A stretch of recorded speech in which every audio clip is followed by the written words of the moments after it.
when it just makes sense. Oh, it's your red pill, brown girl. And get into the truth.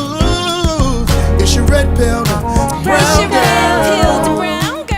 Yeah. What is up, everyone? It's Crystal. It's your red-pilled brown girl coming at you. You guys, thank you so much for watching. If you have not already, please like, share, subscribe to my channel.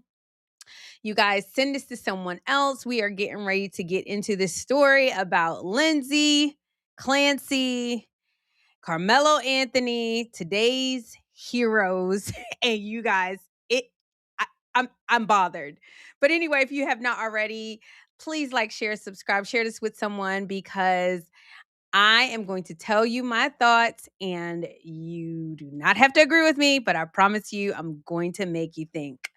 So a lot has been going on with the world today. It made me think about the song Marvin Gaye. Like, actually, when I posted this, I was like, what is going on? This whole Lindsay Clancy thing and Karmelo Anthony, we're talking about him again. Me and Blanche, we went live on Friday, and I just couldn't believe like that this was even coming out. But you guys, I saw a video that I'm going to share with you by the African diaspora, you guys. And y'all, when you see this video, y'all are going to wonder if it's opposite day. I'm like, I already told you with Black people, y'all, it is opposite day. The way that they think, it makes you really wonder, can there be a two-state solution between Blacks and whites? Hey, Naomi Brown. What's up, Lord Traken? What's up? What's up?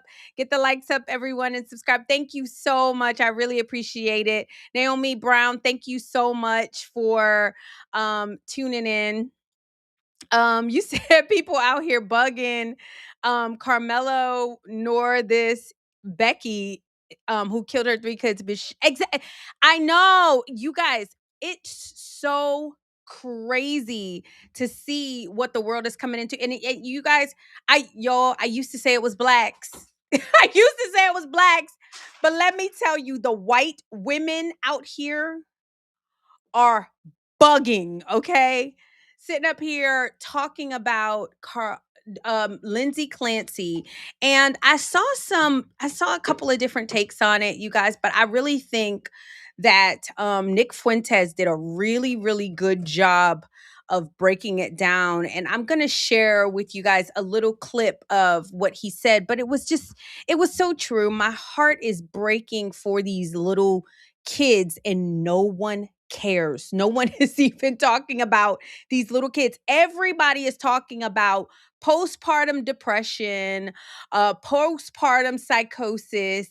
And you guys, here's the thing.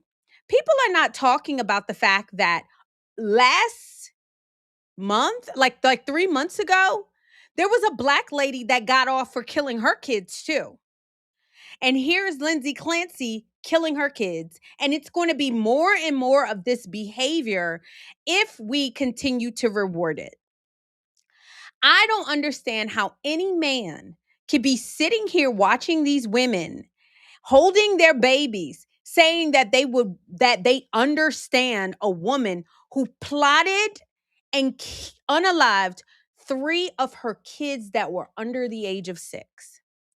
I don't understand if that was your wife who is sitting up here saying, I understand, and oh my God, I'm so sorry. Y'all need to get out of her. Y'all need to get out of there. Leave that woman. I am serious. It can mean your life. Lord Traken, you said liberalism really is it really is. Liberalism is the mental illness. So anyway, we're going to get started. We're going to talk about it. I do want to talk about, before I get into the Lindsay Clancy, you guys, we have to address what's going on with Karmelo Anthony and Austin Metcalf. Now, I was one of the ones that came out in defense of Austin Metcalf, in defense of the situation. Now, everybody is bringing up the fact that Austin Metcalf, um, well, Karmelo Anthony. So now Karmelo Anthony has went to trial and requested a new trial based on the evidence. Okay.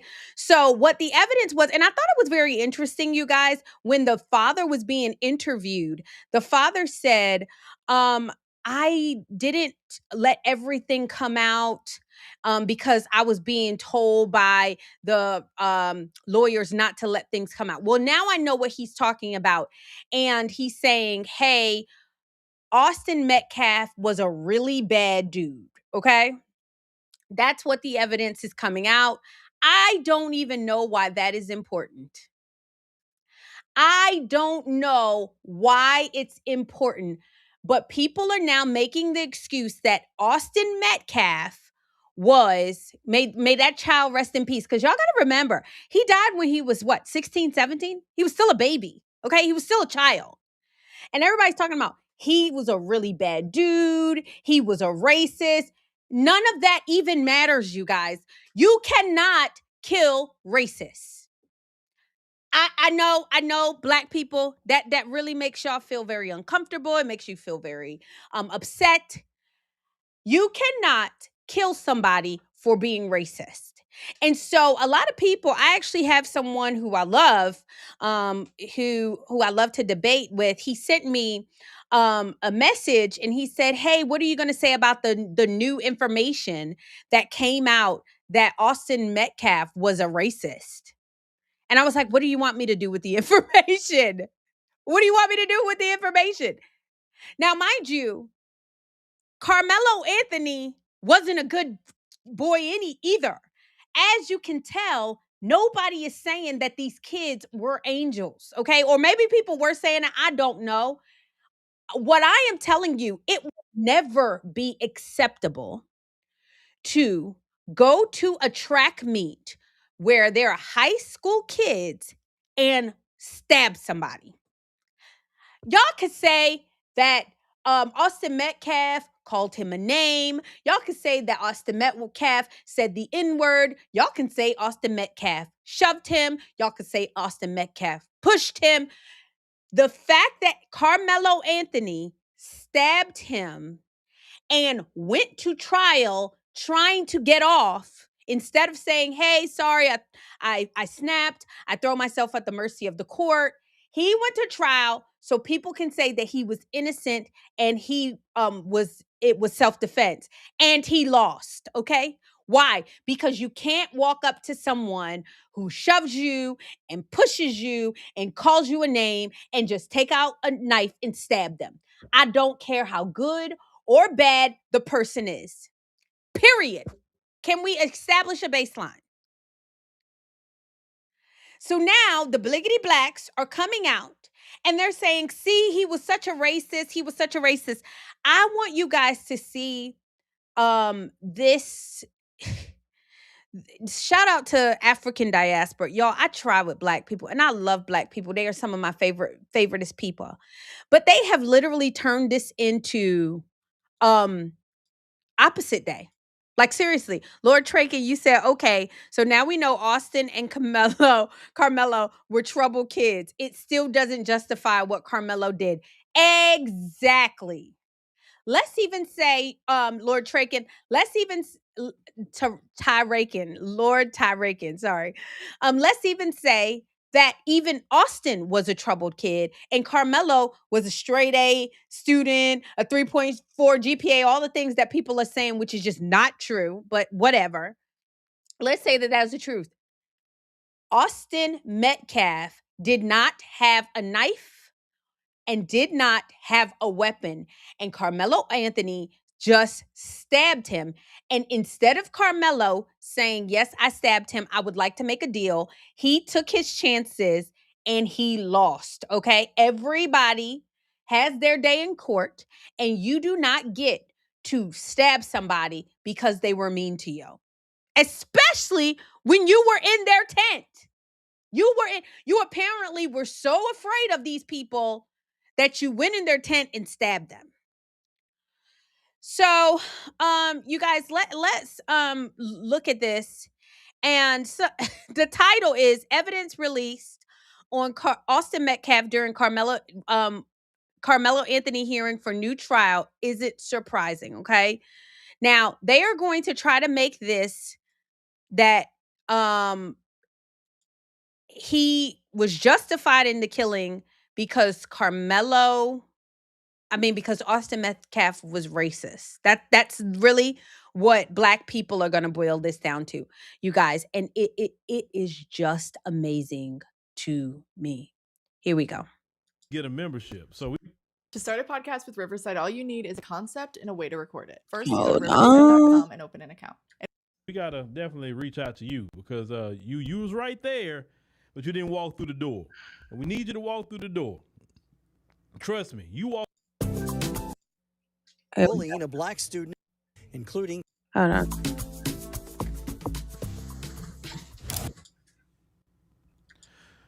All right, ladies and gentlemen, we are back. We are back, and let's go ahead on and get this thing started. Let's get it started.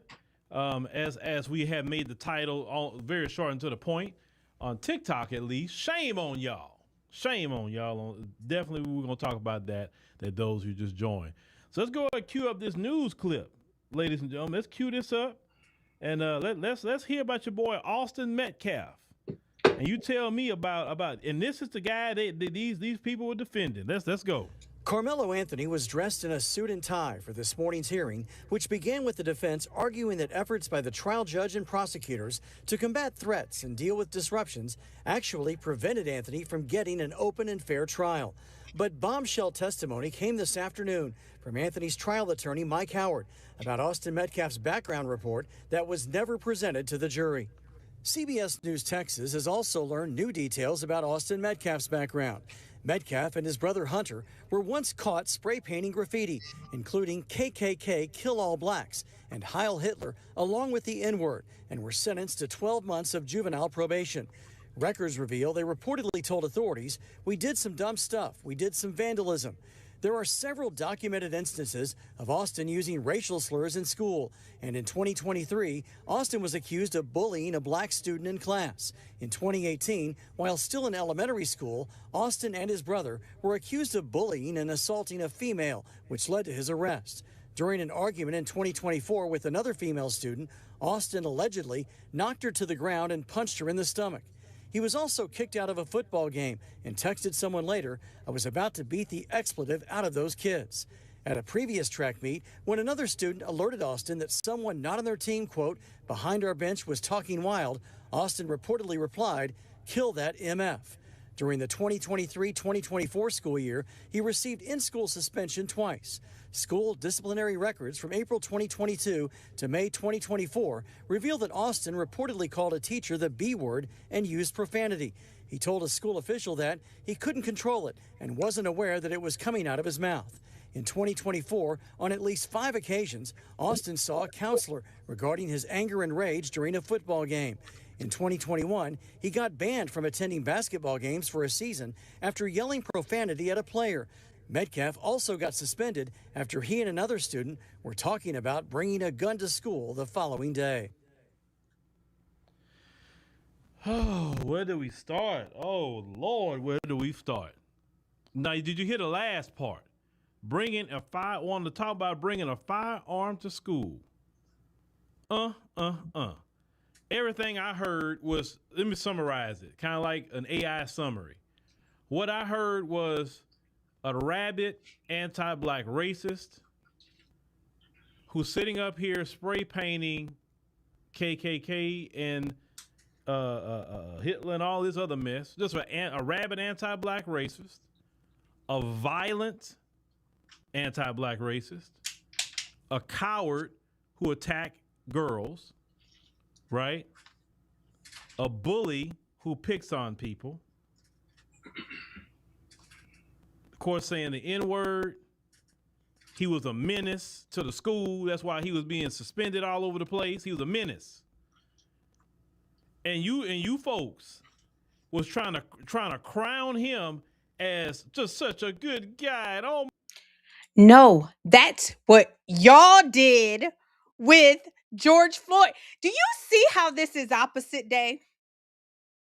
These are the same people that when we said George Floyd was not a good dude, George Floyd, y'all remember the famous video that went viral that Candace Owens did talking about Floyd's history and past? The blacks lost it, okay?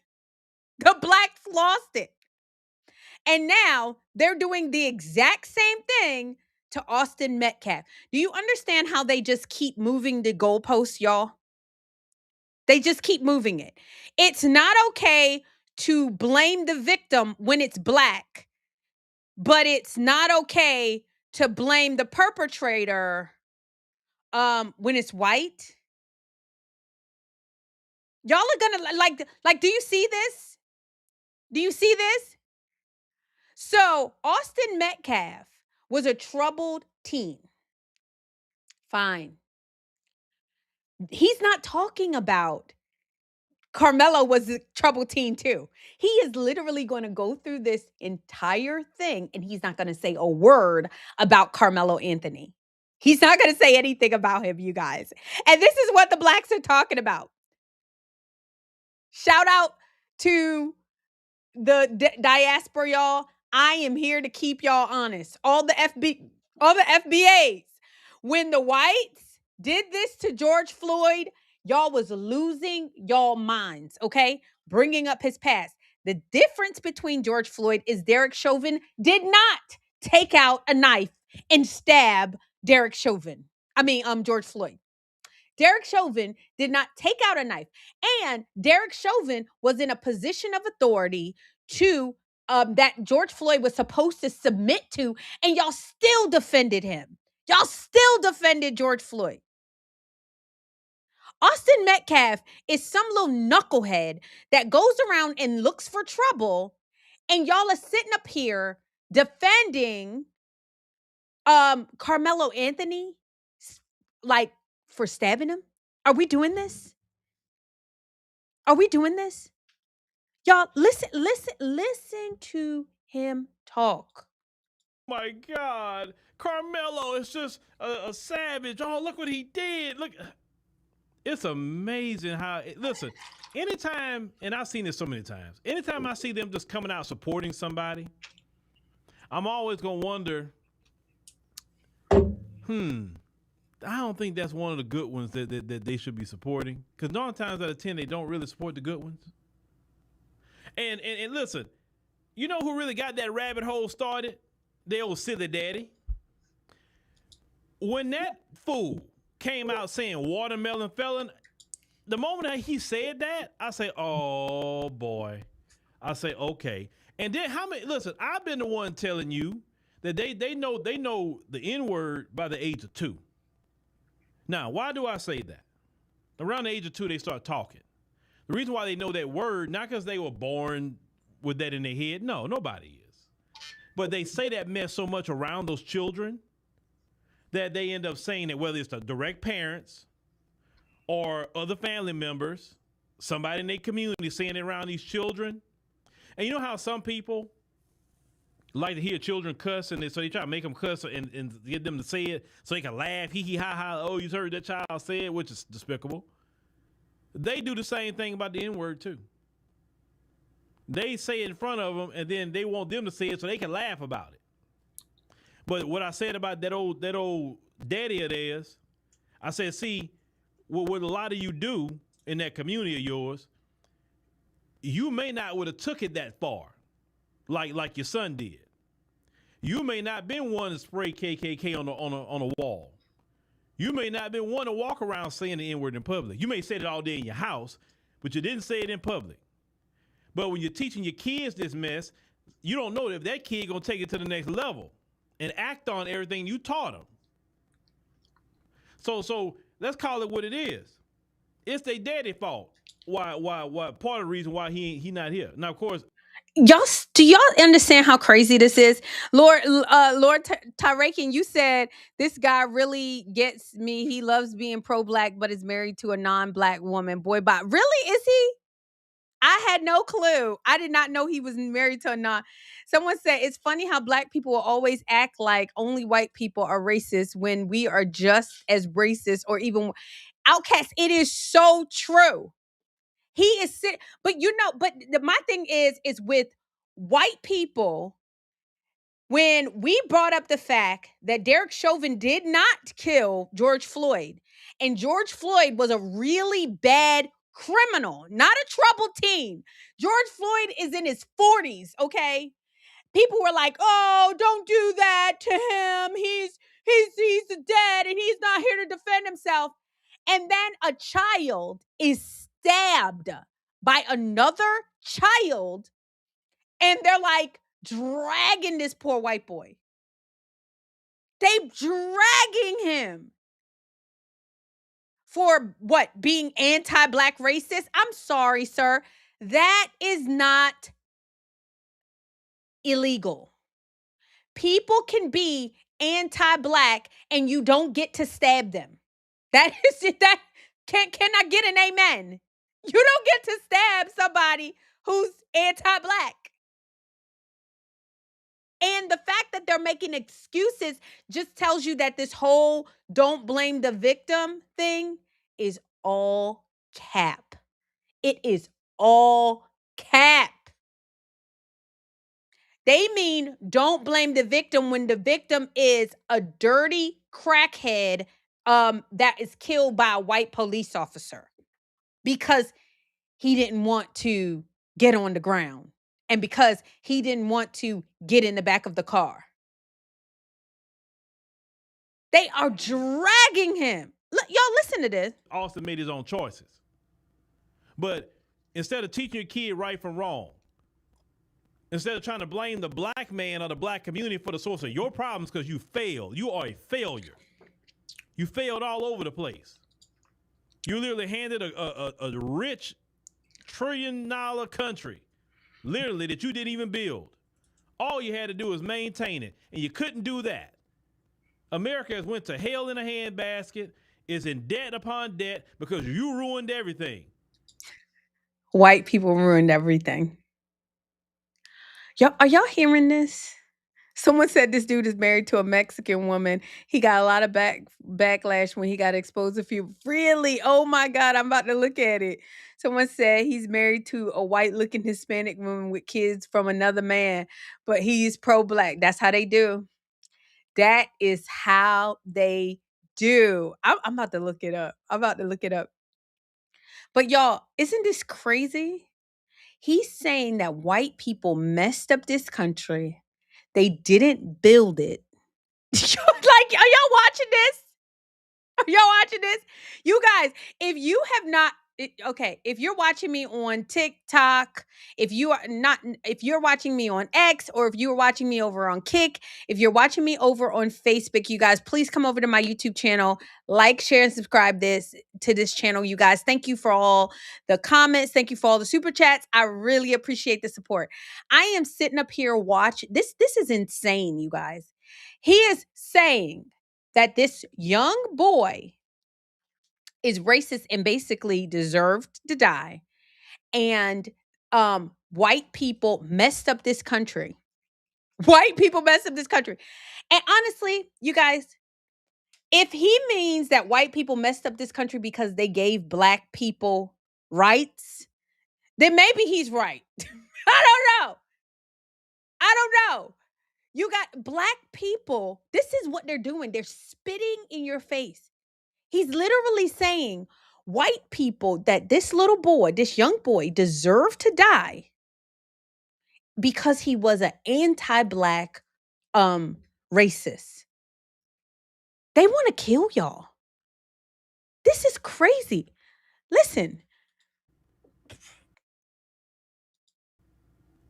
If you had actually got along with the black man and black woman of America, if you wasn't trying to import all these foreigners into this country to undermine the black man and black woman's progress in America, this country would be still on top.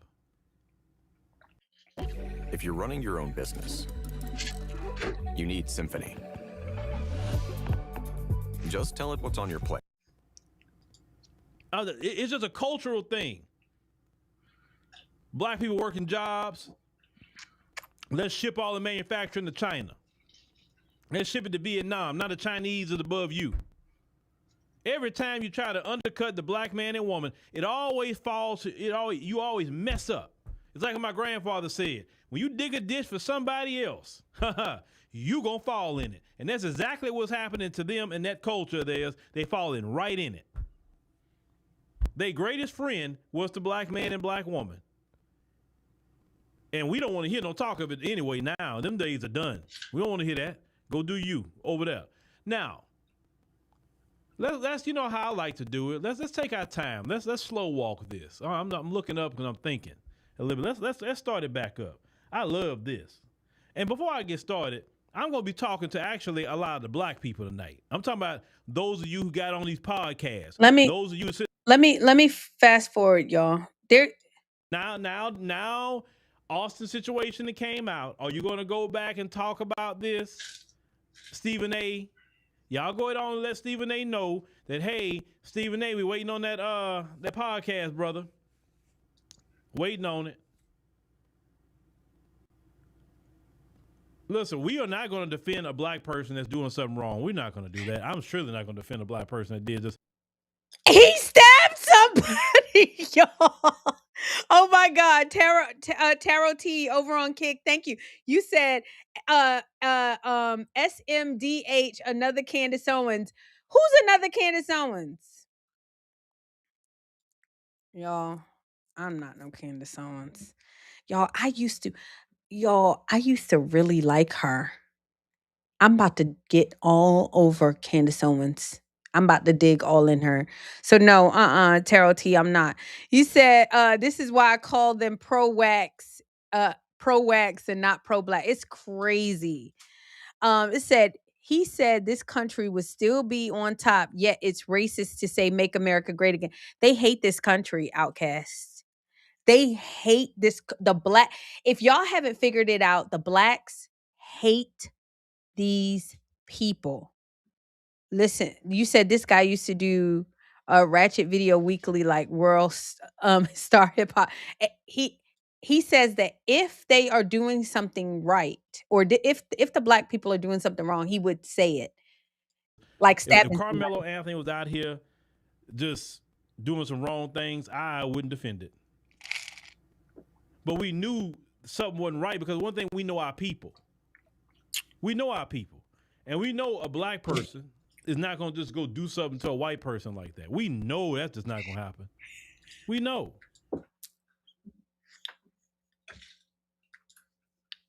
What?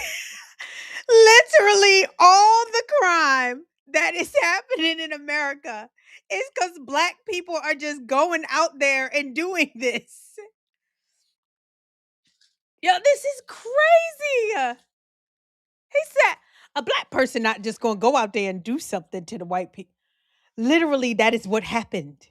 Philip Scott, that's what happened.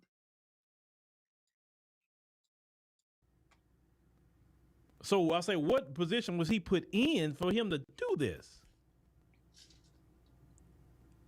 Y'all was up here demonizing, oh, what they did with the money and this and that and the third and the money. Yeah, y'all gave all kind of money to Chud the Builder. Oh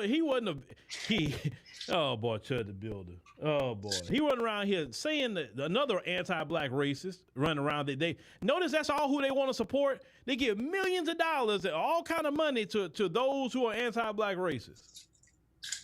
The other Shiloh Hendricks woman, that gave her a bunch of money. But I said before, y'all notice they never raise that kind of money for white Americans who have cancer. Do you see the tongue lashing that they are giving for Austin Metcalf saying racist things? They're comparing Austin Metcalf to Chud the Builder. Do you understand? Chud the Builder was attacked and he killed someone, but Chud the Builder is getting no grace. He was actually attacked. Austin Metcalf was attacked, and according to Karmelo Anthony, He didn't say, oh, he called me an N-word. Karmelo Anthony did not say he called him anything. He said he put his hands on me. You cannot stab somebody because they put their hands. You know what? Let me say this. You can stab somebody and kill them if they put their hands on you. However, you are going to jail, just like Karmelo Anthony. I am so glad that the judge did not grant him a new trial. And I know they're going to appeal. And I know they're going to try to take this case all the way to the Supreme Court because they feel like this young boy deserved to die because he was anti-Black or whatever the hell that means. This is insane, y'all. Exactly. Like Outcast has said, Black people commit way more violence against whites than the other way around. We know this. The numbers are there. We know this.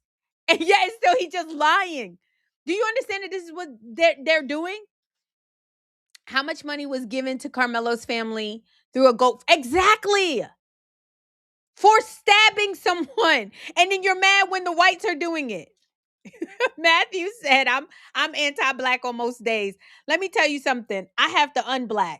Yo, I have to unblack. But I don't care what this little boy was doing. You don't get to take out a knife and stab him. And need treatment. They never raise that kind of money for white Americans who don't have health insurance in the hospital and they want to donate money in one of these white rural areas so they can go to the doctors and the hospitals or whatever so they don't get bad treatment. Notice they never get together to give money to any white Americans. You can say the same thing about Black people. Like, Black people don't get together unless it's nonsense. Do you understand how he is literally taking everything that is in the Black community and putting it on white people? They give all this money to Daniel Penny. They unalive Jordan Neely. They give him millions of dollars. But they won't go focus on white Americans who's homeless right now, who need to be in a shelter, who need a place to stay. They won't raise millions of dollars for those white Americans. I'm not telling them to go give us nothing. Go do that for your own. Only time you want to raise millions of dollars is for some anti-Black racist. It lets you know that you don't love white people. You claim that you are a white nationalist, but you don't love white people. You only love savagery. You don't love white people because if you love white people, you will raise millions of dollars for white children.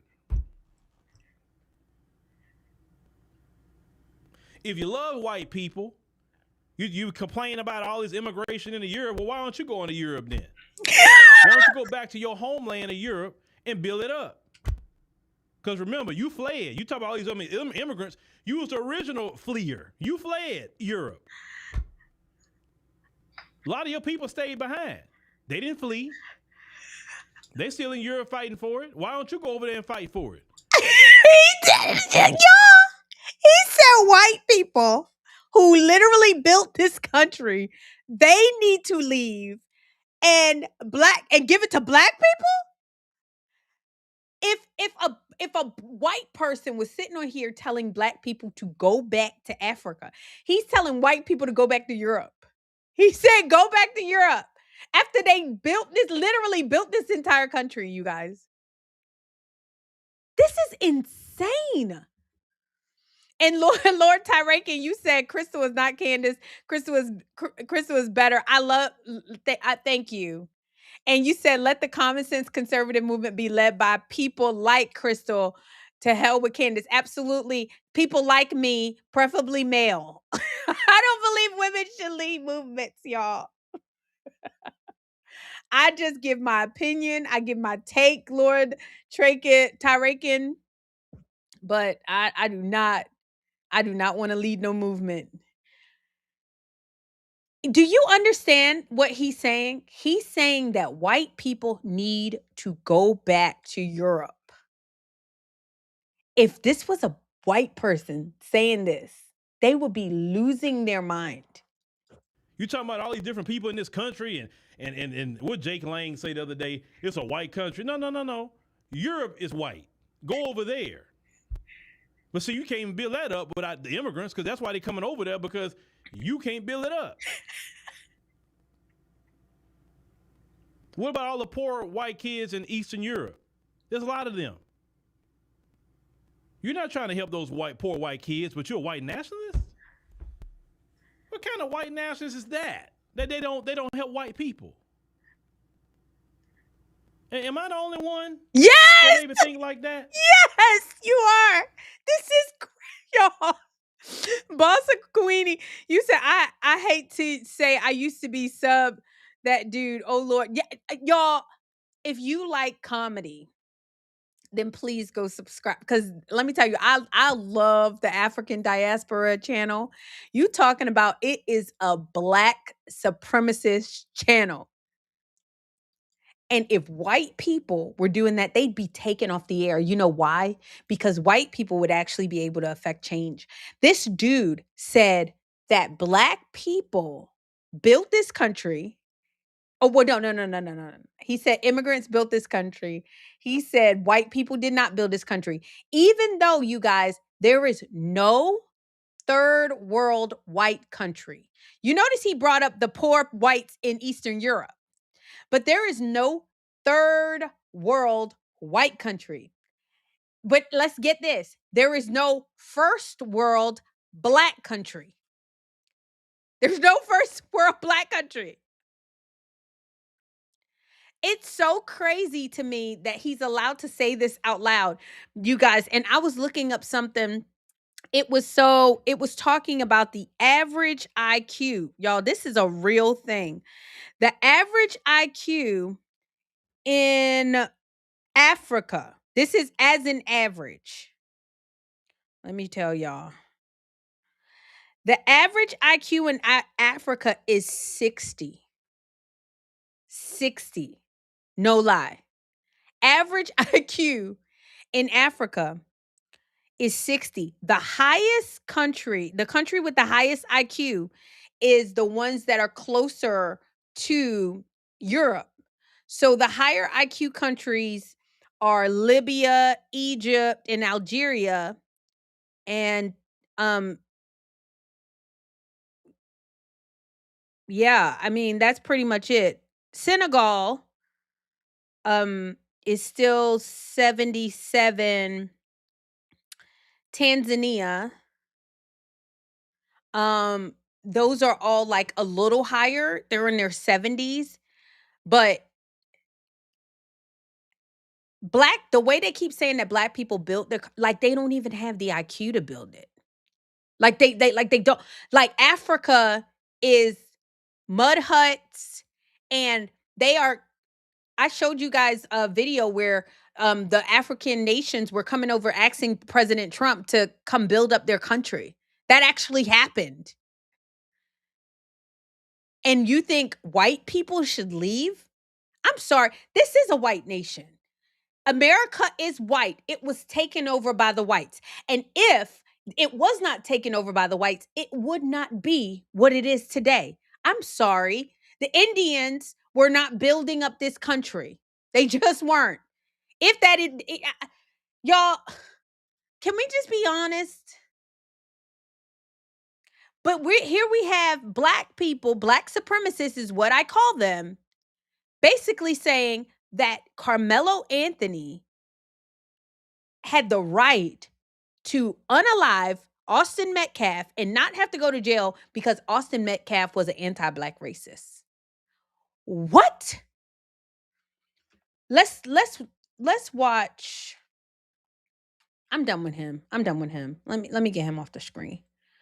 Let's watch Karmelo Anthony, because this is what they're not telling you. This is what they're not telling you, you guys.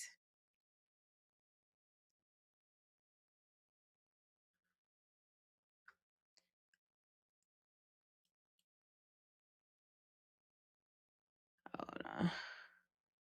Shout out to Black Conservative Perspective. Let me see. And he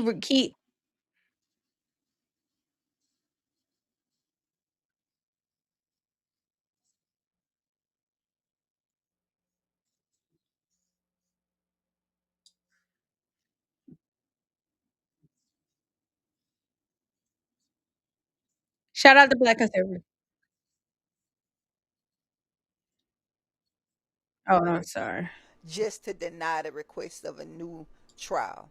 Because anybody that's unbiased with common sense ears and eyes know that Karmelo was railroaded, not just by the district attorney and the judge, but by his own damn defense attorneys. This trial was not fair. And in the United States, the criminal justice system should be fair, no matter the color, no matter the person. But we all know that it's not. We have several recent cases to show that it's not.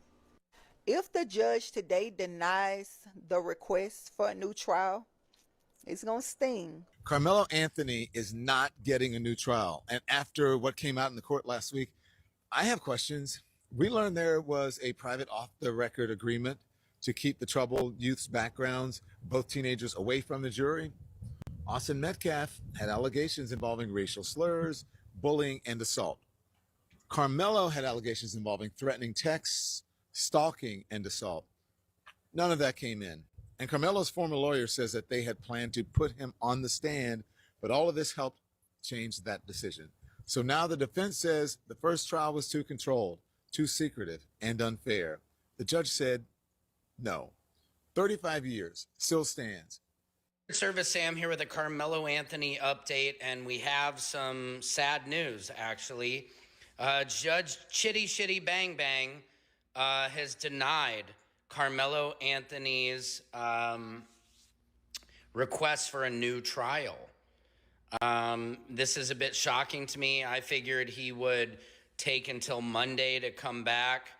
They had just recused Judge Roach, but he's denying a new trial. That doesn't make any sense. It doesn't make sense. Why would they have all this come out? I don't believe it's been even with what we saw from the Metcalf twins and what we saw with Karmelo Anthony's background. I think if anything, it made it extremely clear that he deserved a new trial and that the gentleman's handshake was not fair to him at all. So as for now, the 35-year sentence does stand. What do you guys think about this in the comments? I will keep you updated as it keeps coming in, but I'm just honestly in shock. I really believe that he would get a new trial in light of this information that we have seen now. We're not giving up. We're still saying that he deserves a fair trial. And he got a fair trial. The reason why, so they're talking about this whole gentleman handshake. Thank you guys. Yeah, look, I'm watching your comments. You said Crystal spitting straight. It's so true, you guys. Lord Tyrakin, yes, they did. Karmelo got a fair trial, you guys. He did. Because let me tell you something. If they had brought up character, Karmelo Anthony would not have been able to stand a chance. So they did this gentleman handshake where they was like, okay, you don't bring up Austin Metcalf's past. We won't bring up the fact that Karmelo was not a good kid either. Okay? And he was threatening and stalking and all this other crap. That's fair. Although if I was the prosecution, and the prosecution probably was doing it, just because they felt like they didn't need it. But if I was the prosecution, I would have been like, go ahead, bring it up. You still don't get to kill anybody. I don't care what you think my client said or didn't say. I don't care what you thought my client did or didn't do. You still don't get to stab them. It's not illegal to be racist. Y'all, it's not illegal to be racist. So we got to continue our coverage of the Karmelo Anthony supporters coping and singing after getting a brutal reality check from a new judge telling them that no. All of that stuff that the race hustler Avenger lawyers brought up in court as to reasons why Karmelo did not have a fair trial, all the racism, hate, and bigotry claims, accusations, were thoroughly rejected, right? Thoroughly rejected by the new judge. Karmelo's not getting a new trial. He's going to spend 35 years in prison getting bent over, right? I'm just saying that's what's going to happen. They still have the opportunity to try to appeal again, right? To continue to try to take it up the chain. However, I would not expect for there to be a different outcome. Karmelo is cooked. His push for a second chance in court has failed. Good evening, everybody. I'm Casey Stiegel. A judge today refused to throw out his murder conviction in the deadly stabbing of Frisco teen Austin Metcalf at a school track meet in April of last year. This decision comes after Anthony's defense this past week put the original trial itself under a microscope. And as Fox 4's Vanya Castillo reports, that bid came up short. I'm about to create a complete professional website using nothing but a single text prompt. Then I'll show you how to take full control. A judge has denied Karmelo Anthony's request for a new trial. Anthony was convicted in June of murdering 17-year-old Austin Metcalf and sentenced to 35 years in prison. This week, his new defense team argued problems with how the original trial was handled violated Anthony's constitutional rights. Retired Judge Michael Chitty heard 2 days of testimony and then denied the request Saturday. Dallas criminal defense attorney Mark Scott is not involved in this case, but says getting a new trial requires showing a serious constitutional problem. In Texas, it's going to take something pretty outlandish, something that would be a severe constitutional rights violation for the defendant. Chitty did not provide details in his order rejecting the motion for a new trial. A major part of the hearing was centered on what both sides called a gentleman's agreement. Prosecutors and Anthony's original defense team had agreed to keep certain character evidence about both Anthony and Metcalf out of the trial. The dispute came when the defense prepared to put Anthony on the witness stand. Anthony backed out, and his new legal team says that was because of real concern the state would grill him on his behavioral history, violating that gentleman's agreement. Scott says one of the problems for the defense is that the agreement was made behind closed doors.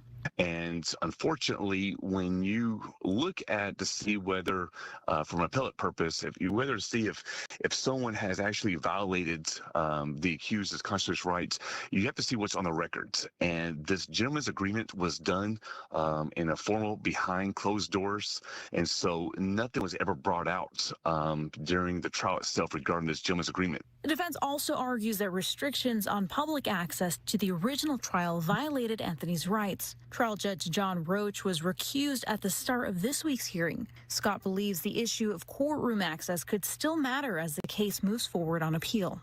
An accused has a right for his trial to be conducted both fair and objectively, but also to have open access to by the public.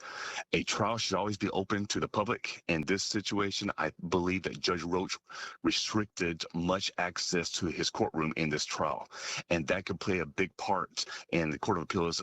He also explained that the denial of a new trial doesn't end Anthony's legal options. Scott expects the case to proceed through the 5th District Court of Appeals in Dallas. But they have one course now to pursue this, and that is to go ahead and actually appeal both the jury verdict and the judge's denial of a motion for new trial. And they're going to take it to one place that's going to be favorable, and this venue's in Dallas, Texas. Vanya Castillo, Fox 4 News. Vanya, thank you. So looking ahead, what is next for the high-profile murder case? Well, Karmelo Anthony remains in the custody of the Texas Department of Criminal Justice. He will reside in a Houston area prison as the appeals process moves forward. His appellate defense team has not commented yet on today's ruling, but will likely want the full trial transcript to craft their appeal. The record of this week's hearing can also be included in the pending case before the 5th Appeals Court in Dallas. All of this puts a very indefinite timeline on the next steps, possibly several months away. So the fact that we're even here looking at it, Lord Tyrakin, you said Karmelo should have gotten the death penalty, not 3 hots in a cot for 35 years. Like, I think that was like fair. Like, I felt like the judge was being very kind in giving him 35 years. That's the way that the court system works. I know Black people feel like things you should make exceptions for them, but you usually plea in order to get a lesser charge. They were bringing up the fact, you remember I did the show where they said that there was a white boy that stabbed someone at his school and he got 10 years. But they're not bringing up the fact that white boy also pled guilty in order to get a lesser charge. That's the way that it works. Karmelo Anthony wanted to go to court because he believed that he can convince everybody that it was self-defense, even when he didn't even go take the stand. First of all, when you have a self-defense case, you have to take the stand. People are comparing this to Kyle Rittenhouse. Kyle Rittenhouse took the stand in his own defense. Karmelo Anthony did not take the stand in his own defense, and I wonder why. I wonder why. Well, we're going to find out why. We're going to talk through why. Yeah, so you see that, you heard that. Don't get it twisted. Carmelo is going to be spending 35 years in prison getting bitten over. That's what's going to happen, especially considering the fact that he's not shown any remorse whatsoever. The family hasn't shown any remorse. These people are continuing to double and triple down on this idea that he is innocent. And I just think it's making it worse, right? I think these appeals are making it worse. It's a waste of taxpayer dollars. This man is a cold-blooded murderer, okay? And he's actually lucky that he's not getting a new trial, because had he got a new trial, he would have got life, okay? Considering the text messages that have come out showing that, you know, this was premeditated, right? That this guy was a raging lunatic who was running around looking to stab people, looking to commit acts of violence. He's exactly where he needs to be, right? He was going to be a menace to society. And again, I'm glad that he's locked up. I'm not happy about the fact that it's only 35 years. It should be a lot longer. But hey, at the end of the day, you can't get everything you want. But in this case, we got basically what we want for the most part. So without further ado, let's get into the pro-blackities who are coping and seething over the fact that Carmelo is not going to get a new trial. So real quick, before we start to talk about the pro-blackity blacks, you guys saw that there was text messages of Karmelo Anthony stating that he wanted to kill and lick the blood off of the knife. Okay. There was text messages of him stalking his girlfriend, said, "I'm on the edge." Like, all of this was premeditated. And you can't get black people to acknowledge this at all, y'all. You can't get them to acknowledge it. They're only talking about racist white boy. But let me say it again for the people in the back. You can't kill somebody because they're racist. Aren't you so glad that we live in a society that you can't kill people for being racist? Because if you could, black folks would be the first in line, because ain't nobody more racist than black people. And that's the truth. Bossa Queen, that is the truth. Here we go. The Karmelo Anthony case has denied his appeal for a new trial, even knowing that the jury was not reflective of anyone that looked like Karmelo Anthony. Again, it doesn't matter. Doesn't matter. It doesn't matter. You're not entitled to a jury of black people or to have a black person on a jury pool in the same way that a white person, right, who is standing trial does not have the right to have a white person be on the jury, right? You're entitled to a jury of your peers, okay? But peers doesn't mean black people. People that look like you. That's not what it means, right? That's not what it means. These people are showing us, once again, that they don't understand the damn thing, right? A lot of these people, their accusations, okay, of racism, hate, and bigotry, right, of foul play, always comes from their lack of understanding. They just don't understand basic stuff, and because they don't understand, there must be something nefarious going on, right? It shows up all the time in these cases, right? It's the same pattern over and over and over again. We're dealing with people who are just not very smart. Facts. And let's not forget the part that there were two black women that they were going, was it 2 or 3 black women that were going to be on the jury trial in Karmelo Anthony's case, and they were the ones that said, "I'm sorry, I can't put a black person in jail. I cannot be objective." They said that with their own mouth. Exactly. Karmelo was judged by a jury of period. Y'all keep going. Even after knowing that the gentleman's agreement that essentially didn't allow evidence that was important in the trial of Austin Metcalf being absolutely blatantly racist. Again, that's not important at all, right? That's not important because it doesn't have anything to do with what happened that day. But the evidence that wasn't allowed, in which Karmelo was running around talking about how many holes do you want in your chest, right? Talking about wanting to stab people and lick the blood off the knife. Yeah, that certainly would have been relevant to what happened because he actually stabbed somebody in the chest, right? He actually murdered somebody. Yeah, Karmelo is lucky that gentleman's agreement was in place, right? That gentleman's agreement actually helped Karmelo. It didn't hurt Karmelo, again, which is something that these pro-blackities don't seem to understand because, again, they're not very smart. And problematic was not able to be presented, and it needed to be. And Karmelo Anthony was not allowed to testify on his own behalf in the trial because of this closed-door gentleman's agreement. Even though it's clear that the jury instructions actively worked against Karmelo Anthony's main argument, which was self-defense. But Karmelo Anthony's new defense team is not backing down. They said that this is not going to prevent them from continuing to make sure that there is justice in this case with Karmelo Anthony. Now, I know this is disappointing to many of us, but we need to continue to say Karmelo Anthony's name and advocate for him to get a fair trial at the very least. Wow. We need to keep grifting, right? The grift is not over yet, folks, right?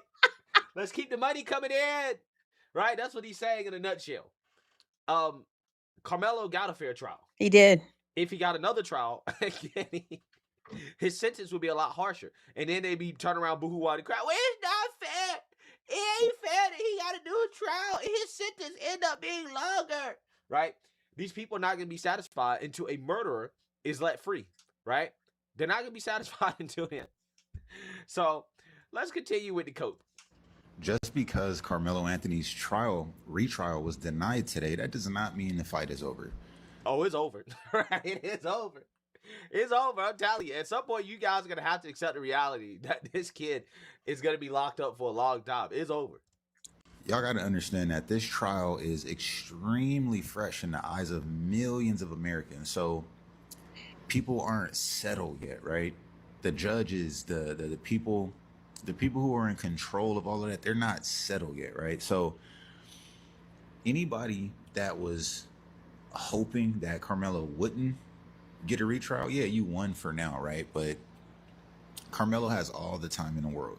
All right, the kid is 19 years old. Yeah, he got all the time in the world to sit in prison and get bent over, right? Yeah, you're correct. He got all the time in the world to sit.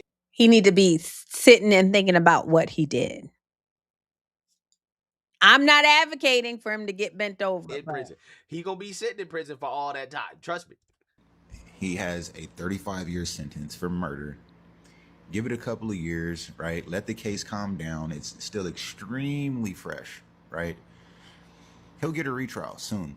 Right now is actually too soon. Okay. He's not gonna get a retrial. He's not. I don't understand why these people are so adamant about defending a murderer, but here we are. And as far as the text messages and things like that, yes, they sound kind of bad. They definitely do. And yeah. Karmelo claiming that he wants to stab somebody. He's on the verge and he's gonna lick the blood off the knife. Well, that's kind of bad, right? It sounds kind of bad, y'all. This black people, y'all. This is just dishonest. Lord Tyrekin, you said we don't have juries based on the race of a person on trial. Exactly. Someone said people just keep grinding with those lies. And Daryl Jones, you said he hit the head on the nail, straight grifter. Y'all, it's so crazy to me that people are allowing it when it comes to the black person unaliving someone. Y'all are victim blaming Austin Metcalf. But when the police officer, Derek Chauvin, and I'm going to keep bringing it up, when Derek Chauvin was just trying to arrest this guy, y'all got mad at us bringing up the fact that George Floyd was a criminal. He was a criminal, and he wasn't a child. He wasn't a teenager like this poor Austin Metcalf was. Kind of bad, right? Totally not a raging lunatic, right? And again, this is the guy that these people are advocating to be freed from prison, right? The same guy who in text messages claimed he wanted to stab somebody and lick the blood off the knife. Like, come on. Come on. Could they have played a part in the decision today? Of course, right? But again, it's still extremely fresh.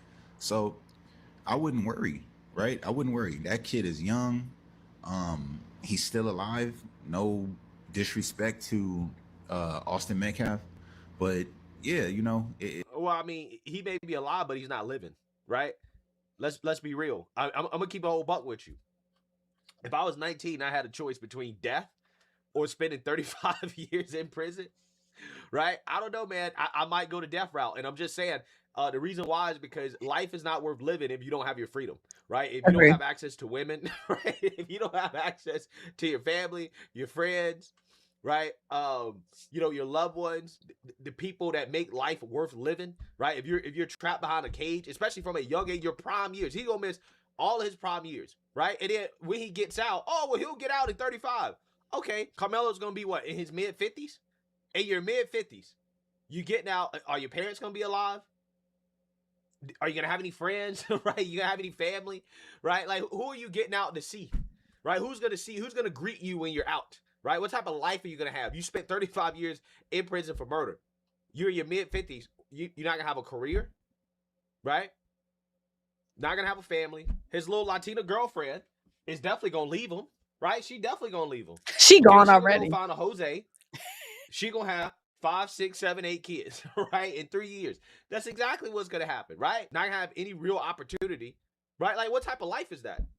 That's not a life worth living, right? And my thing, you guys, this what's so crazy. Like you said, Bossa Queen, yeah, those text messages were psychotic. Exactly. And it's not like Black people are saying, hey, this is a young guy. He threw his life away. You guys don't make the same mistake. They're defending him. Like, do you understand how retarded that is? Like, they're defending him. Killing somebody.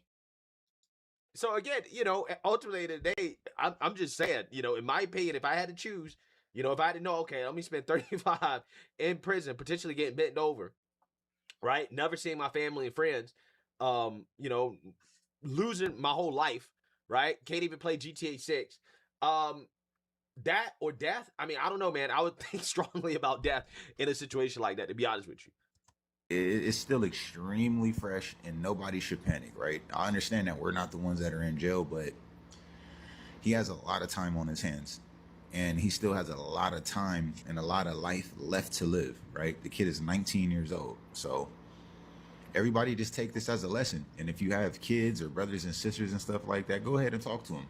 You know what I mean? Educate them on, you know, how the system may treat them if they end up in a predicament like this. Or educate them on how to not stab other kids in the chest. Right? Exactly.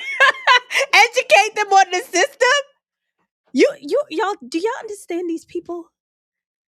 Someone said a retrial for what these people are in denial. They want to waste all this money. This is why I say Black people are they are the IEP class of the world. They're not thinking about how much time and effort and money that it costs to try. Karmelo Anthony could have said, hey, I plead guilty, I snapped, blah, blah, blah. He went through the trial and wanted to get off. People encouraged him to go through the trial and get off. Then when he doesn't go through the trial and get off, he wants to go through another trial. Like, these people are insane. And the ENT shop, you said, yes, Proverbs 17:15. Yeah, he that justifieth the wicked and he that condemneth the just, even they both are abomination to the Lord. And that is exactly what Black people are. Don't do that over a push. Karmelo Anthony's new trial was denied Saturday by a judge named Michael Shitty. Yeah. His 35-year sentence stands, and here's what we need to talk about because it's bigger than one ruling. We keep hoping that if we just get a different judge, a different jury, a different prosecutor, we'll get a different outcome. But ask yourself, why that outcome keeps disappointing us.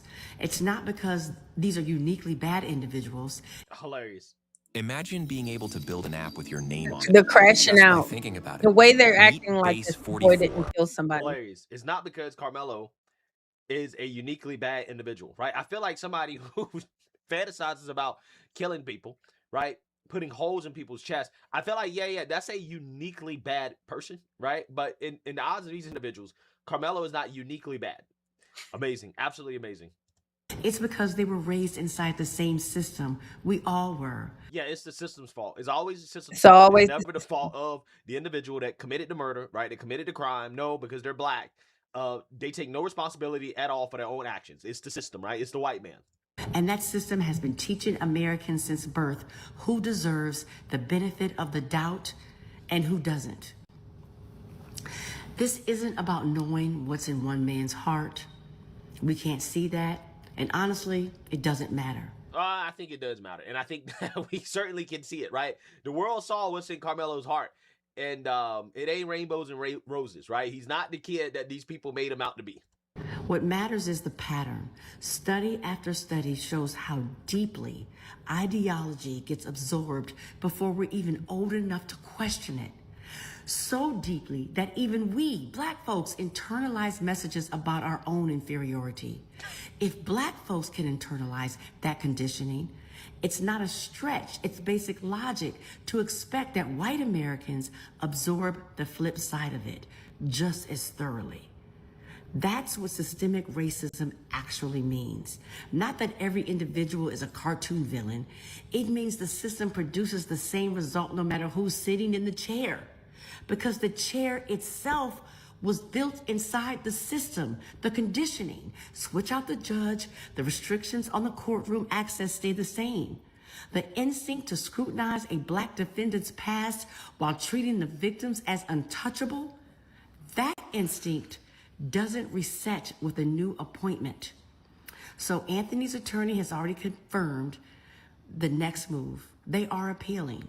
That's a real path forward. No, it's not, bro. No, it's not. These people are coping so hard. It's hilarious. It's absolutely hilarious. Yeah, so you say that you heard that. Some of these individuals are gonna try to milk this grift dry, right? But it's over for Karmelo. Don't get it twisted. He's not getting out of prison. The appeal is not gonna work. These people are just coping, right? They're coping. Ultimately, they should be ashamed of themselves for continuing to defend a murderer, right? Despite the evidence that have come out showing that this guy is a raging lunatic. He doesn't belong anywhere in regular public society at all. He deserves to be in prison, and I hope that he does the full 35 years, to be honest with you. And if he miraculously gets a new trial, then I'm hoping that he gets life, right? Facts. It's so funny that black people, like I said, they will defend Karmelo Anthony, but when it was Derek Chauvin and George Floyd, they did not want us to bring up anything about George Floyd. The fact that they said that Austin Metcalf punched a girl, right? They said that he apparently punched a girl in the stomach. George Floyd put a gun up to a pregnant lady's stomach. And they got mad when we said that. Do you understand how they just keep switching it? Yeah, oh my God. Like, so it says the system and the white man don't bother them on the weekends when it's time to turn up. Exact, like they turn up all the time and the system and the white man don't. Thank you, Lord Tyrakin. You said get these likes and likes up and subscribe. Please, you guys, if you have not already, please like, share, and subscribe to my channel. I appreciate you guys watching. Black people are really, really, really delusional. I saw a video today, you guys, and I'm getting ready to play it because I think that something is seriously wrong with the black man's mind, the way that Pastor Manning says. Something is seriously wrong with the black man's mind.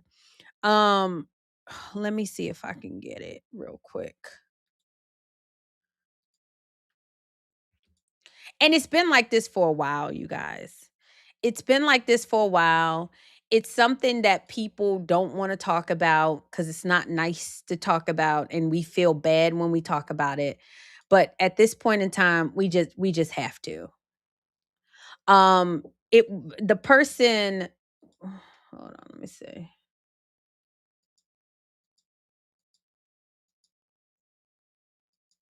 Let me see. Uh,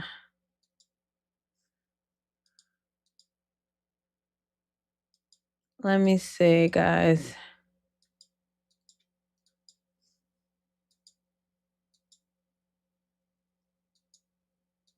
Uh,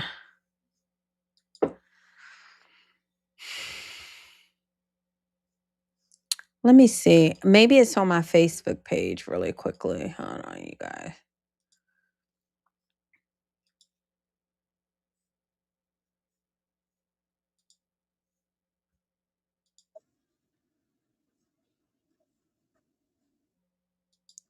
Hold on.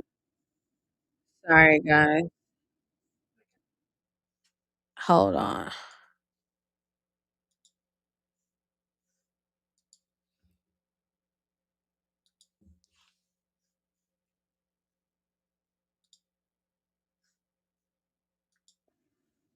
Oh, here we go. Okay, I found it.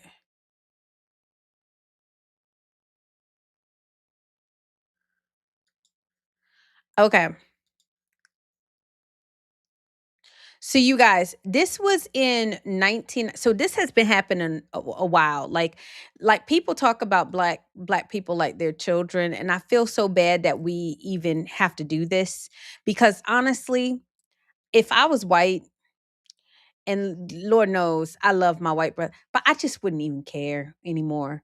We've been talking about black people like they're infants for forever. You guys, listen to these people. It says black people are not poor. The issue is race. Listen. Oh no. Okay. Black people are not poor. It is an absolute myth that any group of people can earn $300 billion, equal to the gross national product of the 14th richest nation in the world, and call themselves poor. Y'all, this was in 1992. $300 billion. I think Malcolm X was actually talking about this before. So in the 70s, black people were rich. Okay. like We behave poorly. We need to teach our dollars some sense.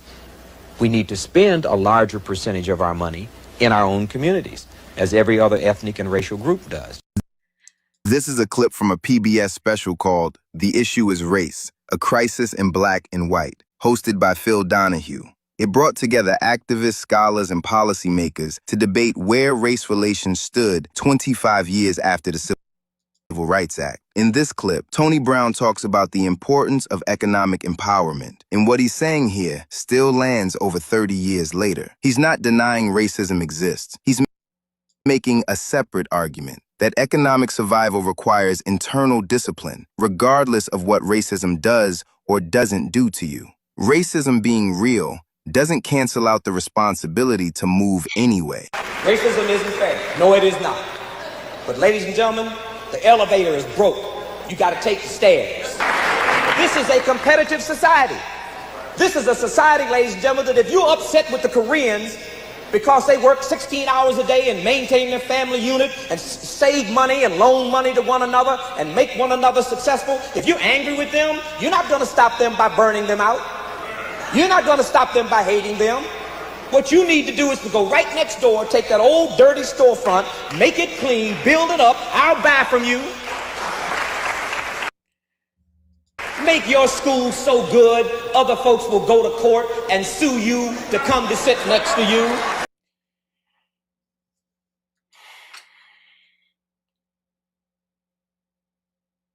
Bossa Queen, you said you remember Tony Brown. God bless this man. But it's over for black people, y'all. Black people are cooked. Think about it. In 1992, they've been saying this to black people, and it's gotten worse. So it's gotten worse. They don't get it. And I hate that. And y'all, black people are my favorite people. They're my favorite people. I love black people. I really do. Someone said, can you make that video into a short so I can share it? Yes, I will. I will, Daryl. I will. He said, you can't deny racism exists. Now, so let's think about it, you guys, right? Racism. Racism is the belief that your race is superior to others, right? I think that's racism. In that case, black people are the most racist people. But let's say white people were racist. They are allowed to be that way. They are allowed to think that their race is superior and they don't want to deal with black people. They don't have to give y'all nothing. They don't have to give y'all DEI. They do not have to. Like he is telling you, and he was telling you in 1992, y'all. I think Malcolm X was saying this in the 70s, in the 60s and 70s, you guys. You have to do this for yourself. You're mad at the Koreans that come over here and buy a storefront or sell y'all chicken, but you won't do it. You will not buy that storefront. You will not buy back your neighborhood. You will not reinvest in your neighborhood. I hear black people all the time, like I'm here in Maryland, in Baltimore, and they're like, "Oh, I don't want to live there. I'm not living there." What do y'all want people to do? Y'all hate yourselves. And y'all say, I hate myself. I don't hate my brown skin at all. I actually really love my brown skin. Y'all hate yourselves because you want somebody to do it for you. Well, nothing in the world works like that, y'all. And he's been trying to tell y'all this in 1992. And it's getting worse. It's getting worse. Someone say he's telling the truth. Thank you, Daryl. Yes, look him up. So, Bossa Queenie said, facts is you can't have a simple discussion with us without our people being super offended, bring up racism and slavery. It's too much. That's why I don't even give them that this country is racist. I think that this is the most non-racist country because this country is trying to help black people. They're trying so hard. Build up your neighborhood the way St. Stephen's is building up this neighborhood. St. Stephen's sits in the poorest neighborhood of Louisville. What are they doing? They're buying up condemned and abandoned buildings, fixing them up, naming them after black leaders they admire. They run a big daycare operation so parents can go to work with their minds at ease. They've got a program for young black men where they become computer tutors. So it helps these young men, and it makes the children computer literate, getting them ready for the future, cutting leading-edge occupations. This is my final point.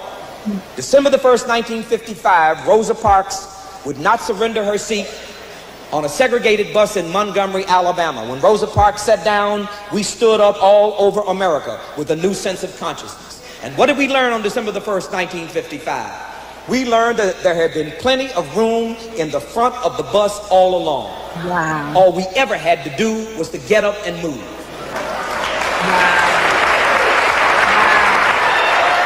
Wow. Did y'all hear that? Did y'all hear? There was plenty of room in the front of the bus. We just need to get up and move. Like black people are constantly trying to get someone to do it for them. And I'm sorry, nothing in the world works like that. And I know y'all want to say, oh, well, the white man, it's done for them. No, it's not. No, it's not. Blanche was actually on our show Unblack. If you haven't gone to Unblack, please go subscribe. But Blanche was actually talking about the fact that most wealth in this country is not inherited. It's not. People come and get rich in this country all the time. Black people are not poor. $300 billion in 1992. What is it now? How much do black people make now? Hold on, let me pull it up. How much Annie does. Yep.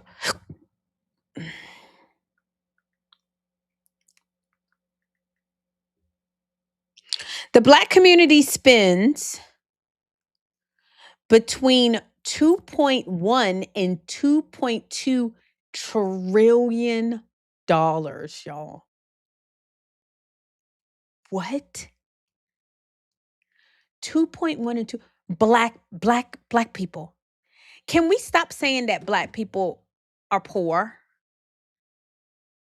I think it was Blanche that said Black people make more than than a lot of countries. $2 trillion? Can we just stop saying that Black people are poor? They're not. What is poor is the decisions. This guy said, he said, you come in looking like you come in this world looking like your daddy, you die looking like your decisions.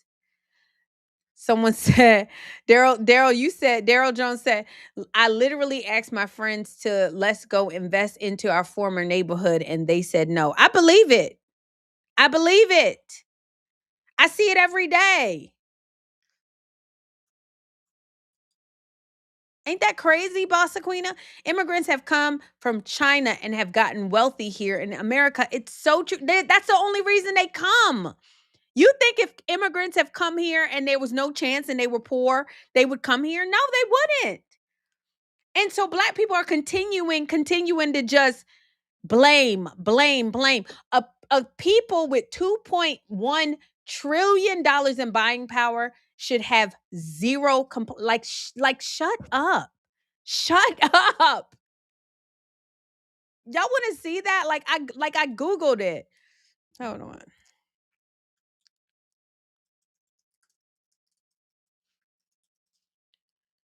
Look, y'all.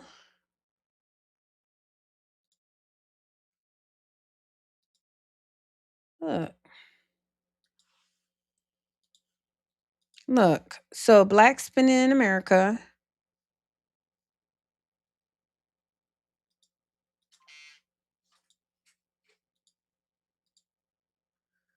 Black spending in America. Black Americans generate a total annual buying power of $2.1 trillion, according to recent economic estimates from tracking agencies like Nielsen. The massive total represents the cumulative post-tax income flowing through Black households in the United States of America. On a daily basis, this equates to roughly 4.4 billion to 5.5 billion injected directly into the economy on a daily basis. Are y'all are we serious? Someone said, okay, so this Chicago Crusader says, debunking the $1 trillion myth, Black spending is not Black wealth. Oh, we know. Oh, we know. Why do you need to debunk that? Does that need to be debunked? Is that me? Look, Black spending is not Black wealth. Yeah, exactly. What we're saying is that you're spending money and not preserving it for wealth. Let's read, you guys. Look, we got time. The assertion that if African Americans would only pull its perceived $2.1 trillion consumer spending power, that as a group, they would be one of the top 10 wealthiest nations in the world is a myth. That ignores the fact that wealth is measured by assets, not by spending.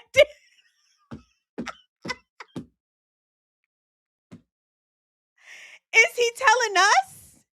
Oh, we know. We know. So what we are telling you, Black people, is you have the money, but you spending it on chicken boxes, and chicken boxes are not assets. You spend it on food, liquor, weed, sneakers, hair. Mind you, I do it too, you guys, because I told you I'm trying to unblack, but I do it too. But the fact that they're sitting up here saying, like, the fallacy also ignores that the fact that the U.S. government, along with big business, banking, and finance, shape and control the economy. Public policy, unfair taxation, discrimination, and disinvestment in predominantly Black communities has exacerbated poverty and income inequality throughout Black America. You guys make $2 trillion and you have no assets, and that is the man's fault. That's white people's fault. That's the government's fault that y'all won't buy a house. Like, do you see how insane this is, y'all? This is crazy work. Hot wings, yes. This is crazy work. You bring home $2 trillion and it's people's fault that y'all don't have any assets. What the heck? Y'all, this is why I tell white people all the time. This is why white people just need to say, I'm sorry, your problem. We tried to solve your problem. We can't solve it. And I'm sorry, but now you got to deal with it. They need to literally be done with Black people. They keep saying, oh, you need to spend your dollars with Black people. No, don't spend your dollars with Black people. Black people are selling food. Black people are selling weed. Like, what Black person is trying to build houses lately? Like, I mean, seriously, what are Black people selling that we can spend with them? They don't want to own anything. They don't own anything. It literally just said a people have y'all, $4 to $5 billion a day is spent by Black people, and it ain't on assets. And you think that that's the government's problem? Y'all gotta be insane. Raven Madness, this is insane.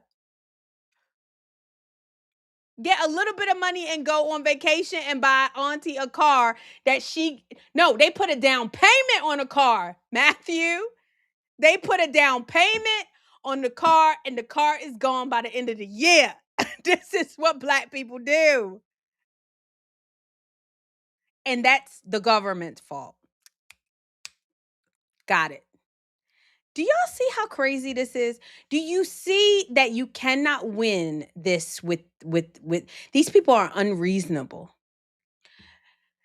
So these people who spend $4 billion a day, it's your fault that they don't have any wealth. They want reparations. Exactly. Daryl Jones, they want reparations. It's your fault that they don't have any wealth, even though they spend $4 to $5 billion daily. How do you talk to these people? Tell me, because I'm trying to figure out, how do you talk to these people? They think George Floyd was a hero. Breonna Taylor was a hero. They think Karmelo Anthony is a hero. And they want to take your wealth. This is, y'all, if this doesn't upset you as a person who is a citizen of this great country, I don't know. I don't know. I don't know, y'all. Y'all, isn't that crazy? Anywho, you guys, thank you so much for watching. Oh my gosh, so I have please, if you have not already, go over and like, share, and subscribe. If you are watching on X, please go over to my YouTube channel. I really, really need you to help boost me in the algorithms, you guys. But please, please go watch me over on YouTube. I'm so grateful that you even listen. If you watch me on Facebook, please go watch over on YouTube. I really, really, really, really appreciate it. So I am, y'all, can we just talk about this? Blanche said something that was so true, that the black people are like the females of the world, because the only people that act as irrational as black people are women, especially white women, especially liberal white women, and even quote unquote conservative white women. We have got to get into this whole Lindsay Clancy thing. We talked a little bit about it on the Unblack show, you guys, but I'm appalled at what I'm seeing. I saw the testimony from the ex-husband and the father of those three beautiful kids. Um, and apparently Lindsay Clancy was suffering from something called postpartum psychosis, right? Um, and what she did was strangled her three children one by one. She sent the daddy off to go pick up food and go pick up some medicine apparently for the daughter. And while he was out, she basically unalived those babies, held them down. In order to strangle your babies, you have to hold them down for 4 minutes, you guys. So she took 4 minutes to strangle all three of her kids. And the response from women has been upsetting. But before I get into the response, you guys, let's look at, you tell me if you think that this is postpartum. I'm going to pull up this guy's testimony. The father is just, I mean, when I tell you he's devastated, I feel so bad for him. I want y'all to listen to his testimony. Uh,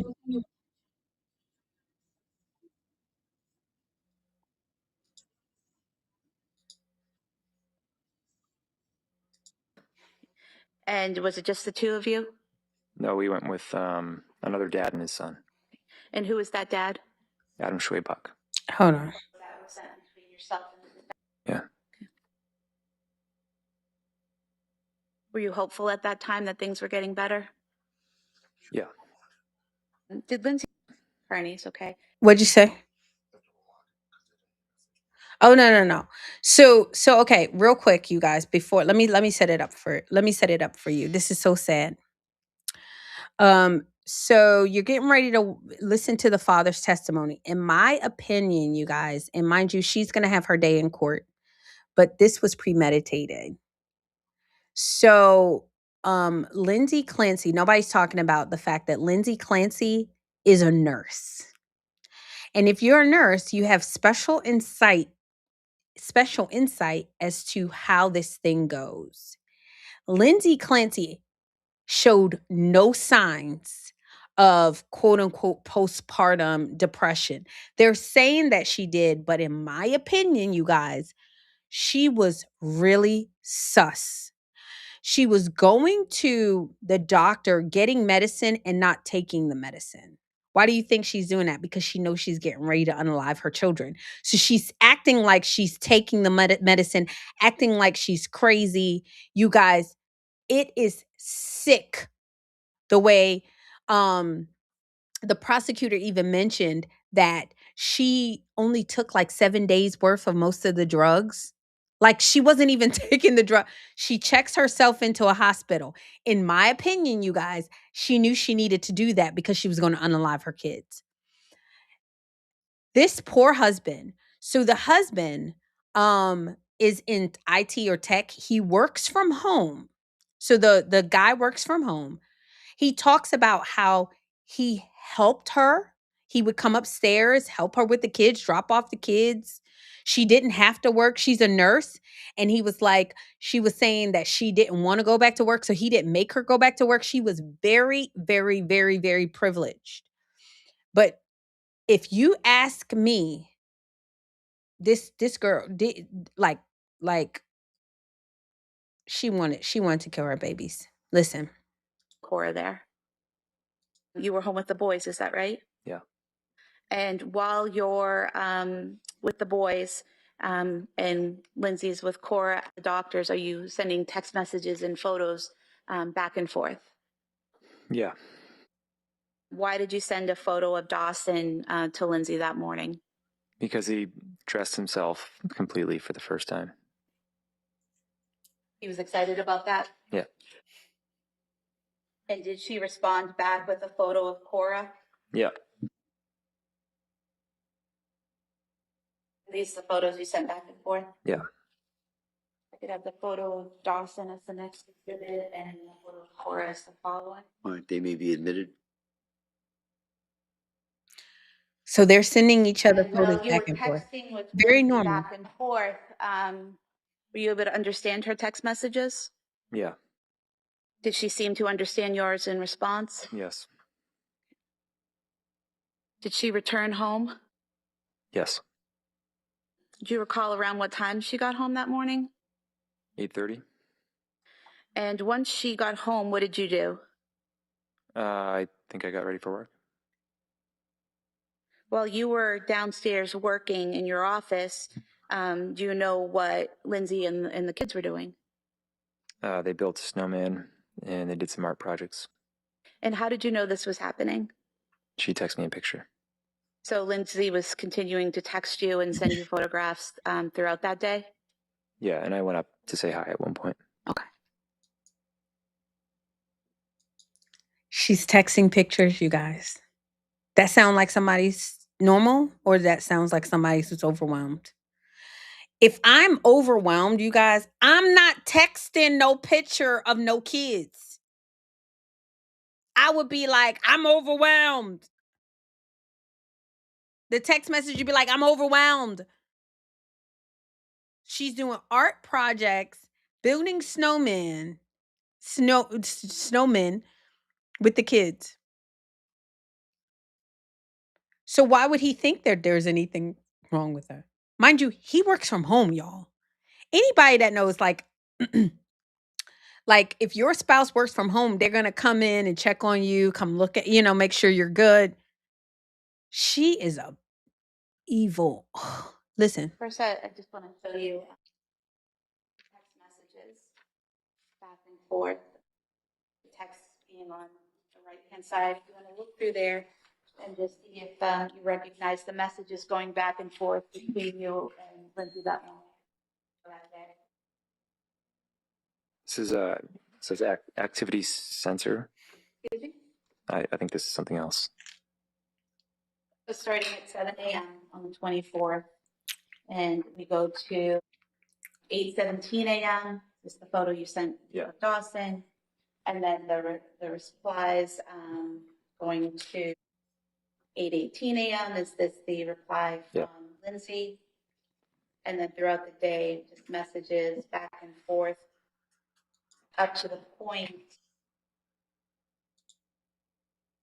where Lindsay's sending you the photos of the kids in the snow. Is that correct? Yeah. Okay. We could have the text messages marked as the next exhibit. It may be admitted. Look at one photo. Is this one of the photos you sent? Marked as the next exhibit. That may be admitted. If you're a dad watching this and you don't have life insurance, we need to have an honest conversation here real quick. How often do you think do you remember going upstairs that day to interact with Lindsay and the kids? Once or twice. It was a busier day than usual.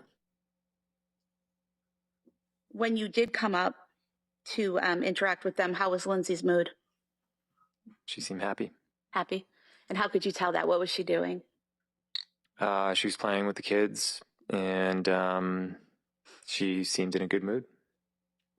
At any point during that day when you came up or while she's texting you, did she tell you she was having suicidal thoughts? No. Did she tell you she was having thoughts of harming the kids? No. Did she ask for help or anything that caused concern? No, she was having one of her best days. One of her best days. I want to direct your attention to 4:53 p.m. that day. Did you receive a text from Lindsay about dinner? Yeah. And do you recall what it said? Something along the lines of, do you want to get takeout? I haven't planned anything. Do you recall it saying, any chance you want to do takeout from 3V? I didn't cook anything. It's been a long day. Yeah. Had you been to 3V restaurant?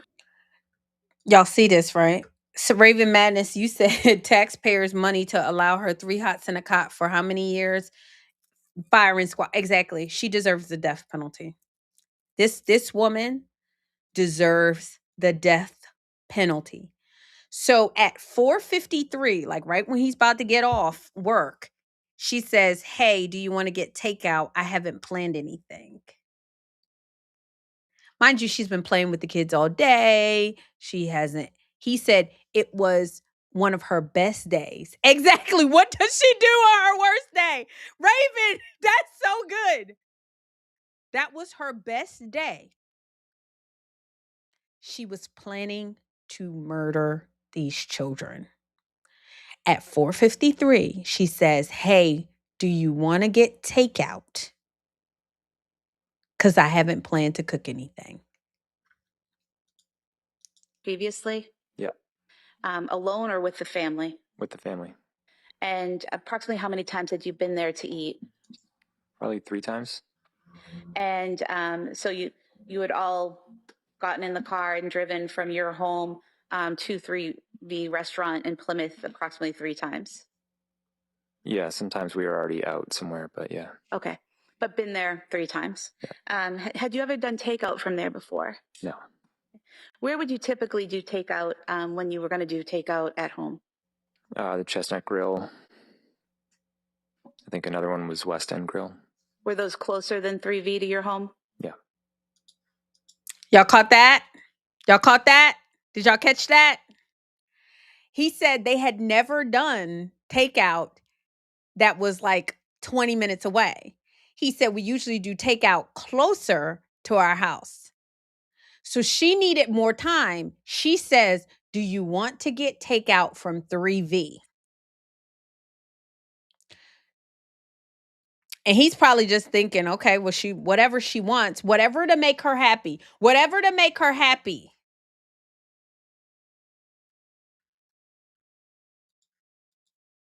So Lindsay suggested 3V and you agreed. Is that correct? Yep. Okay. Did she send you another text at 4:56 p.m. asking you to take a look at the menu? Yeah. And did you send a text at 5:06 p.m. about Callan? Yeah, I asked if he had taken a nap. And did she respond? Yeah. And what was her response? That it was a shorter nap and he was awake. Okay. And at that time, did you also send a separate text asking what she was getting at 3V? Yeah. And what was her response? I don't remember what she ordered. Do you recall a Mediterranean power bowl? Yeah, that sounds right. Did she ask you what you were getting? Yeah. And at 5:08 p.m., did you respond? Yeah. And what did you tell her? I forget what it was. Do you recall scallop and pork belly risotto? Yeah. That was it? Yep. Who called in the order to 3V? Lindsay. Once the order was placed, what did you do? I came upstairs. I took Callan for a minute, and I rocked him by my knees, kissed Cora on the head, and I said, "I'll be right back." And what was Dawson doing when you were leaving? He was eating chicken nuggets on the couch. And do you recall if he was using a bowl or a plate? It was a bowl. Do you remember? Why are you still using bots for your Y'all readings? see How this? else am I going to remember what happened? What the Just use prosecution Sonoma. is trying to do is set up What the the fact that this was normal. Well, first of all, where was the defendant seated when you left the house, or was she seated? She was standing. And where was she? In the doorway of the living room. Was that the doorway by the front door or the doorway by the basement door?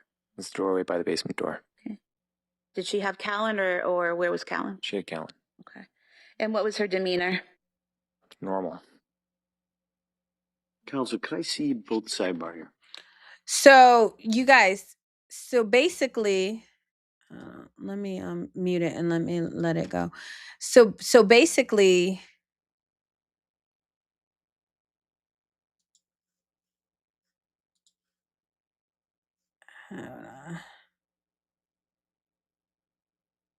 Tomorrow. Just remind you, I'm going to ask those same questions I asked you this morning, whether or not you did any research or you saw anything that would affect your ability to remain fair and impartial. You have to still keep an open mind. So don't do any. so the prosecution is basically setting up that it was literally a normal day. Like, I mean, it was a normal day. Nothing was out of the ordinary. Nothing seemed weird. Oops, sorry. Hold on. Let me go all the way to the end. Nothing seemed weird. Nothing seemed like she was breaking down and he left. Admitted. Hold on. Let me see if I can. Sir, after picking up the order at 3V, where did you go next? Home. And do you recall the route you took home?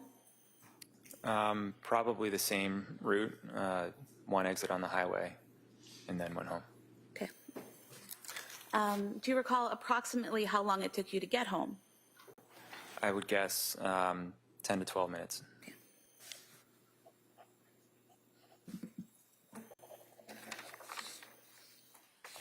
Raven Madness, he does begin to like sob when he starts talking about his children. I mean, but I guess, I mean, it you know, like you said, no red. She said, Raven Madness said, no red flags going up in his pea brain.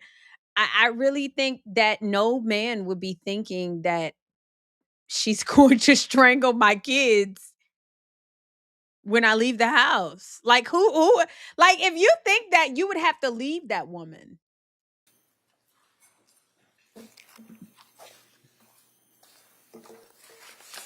When you arrived home, where did you park?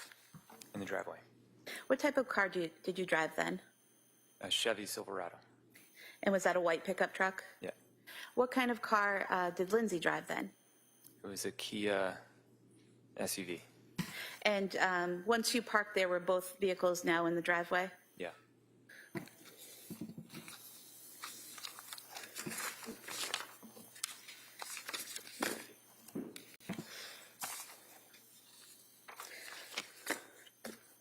I'm going to show you a series of photographs of the exterior of your home. You could just look through them and tell me if they accurately reflect how your home looked on January 24th, 2023.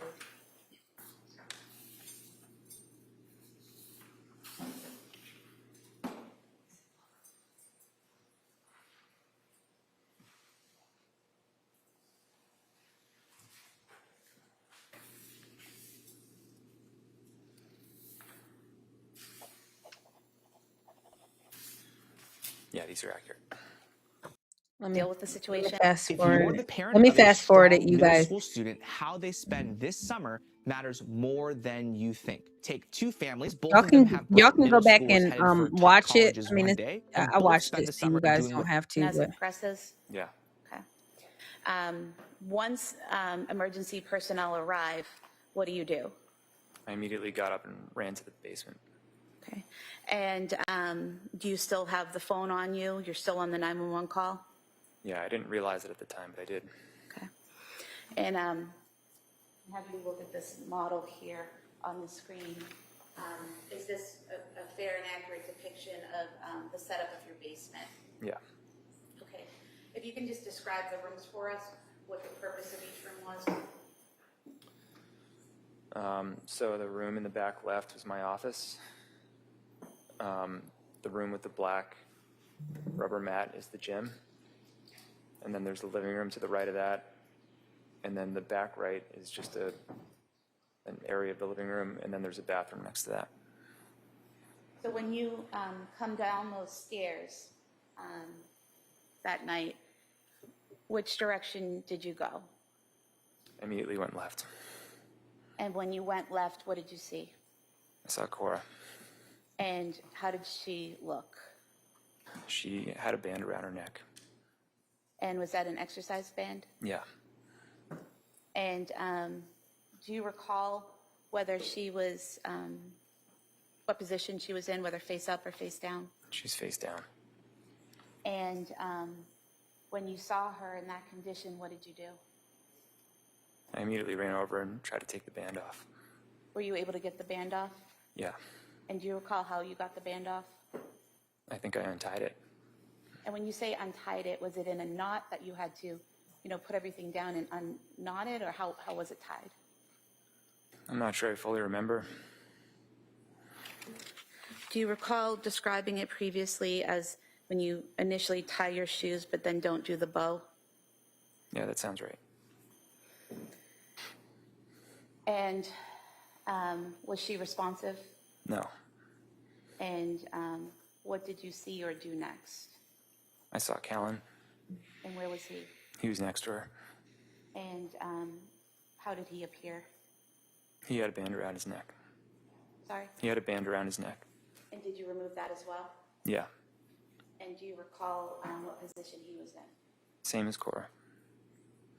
And looking at the model here, if you could just tell us, where was Cora? The left of the couch. So would that be this area here that I'm pointing to, in between the bureau and the couch? Yeah. And where was Callan? To her left. So would that be more over here towards the chair and the bureau? Yeah.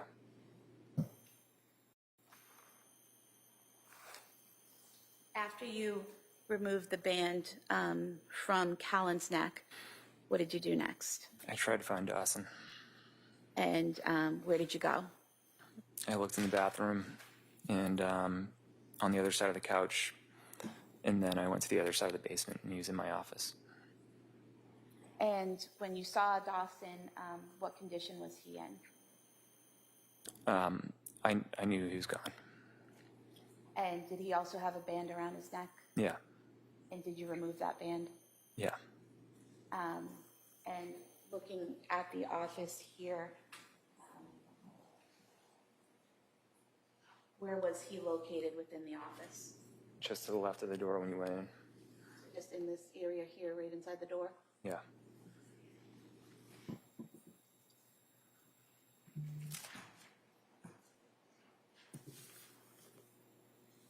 If we may approach briefly. Yeah, please. Y'all, so you guys, when it bothers me to no end when you listen, and I listened to the whole husband's testimony, how she was almost like setting this thing up. Do you know how evil you have to be to hold somebody down for 4 minutes and strangle them with a cord, and then to do it 3 times and it be your child? Like, you guys go listen to his testimony. I mean, like, just let it play, and I'm telling you, you're gonna be like, oh yeah, she did it. Like she knew what she was doing. And that's not even like,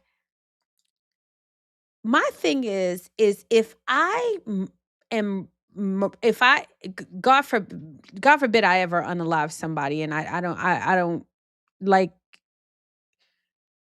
y'all, I would be so remorseful.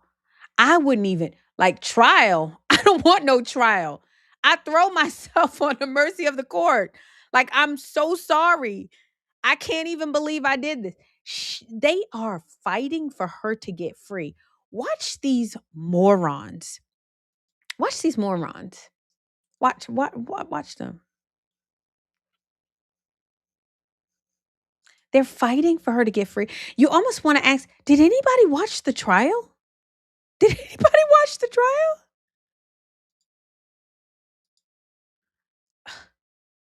Look at this.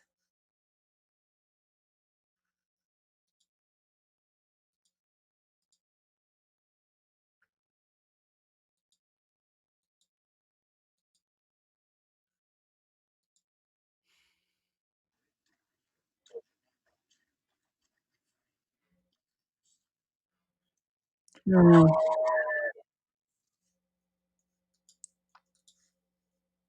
Y'all, these are the world's heroes. You know we're living in La La Land when this is the heroes of the world.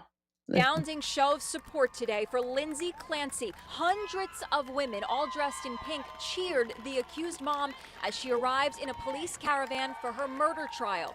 Supporters ran across the field to greet Lindsay. Some came with their babies. They held up heart hands during a silent rally for the mom who strangled her 3 young children, then jumped from the second floor window, leaving her paralyzed for life. It's a buzz around here, guys. Fox News legal analyst Chanley Painter, a former prosecutor, actually wore pink in her live report as she spoke to Lindsay's defense attorney, who was greeted with cheers. Hey, guys. Fox News reporter. So she's probably what? Is she liberal? Is she liberal?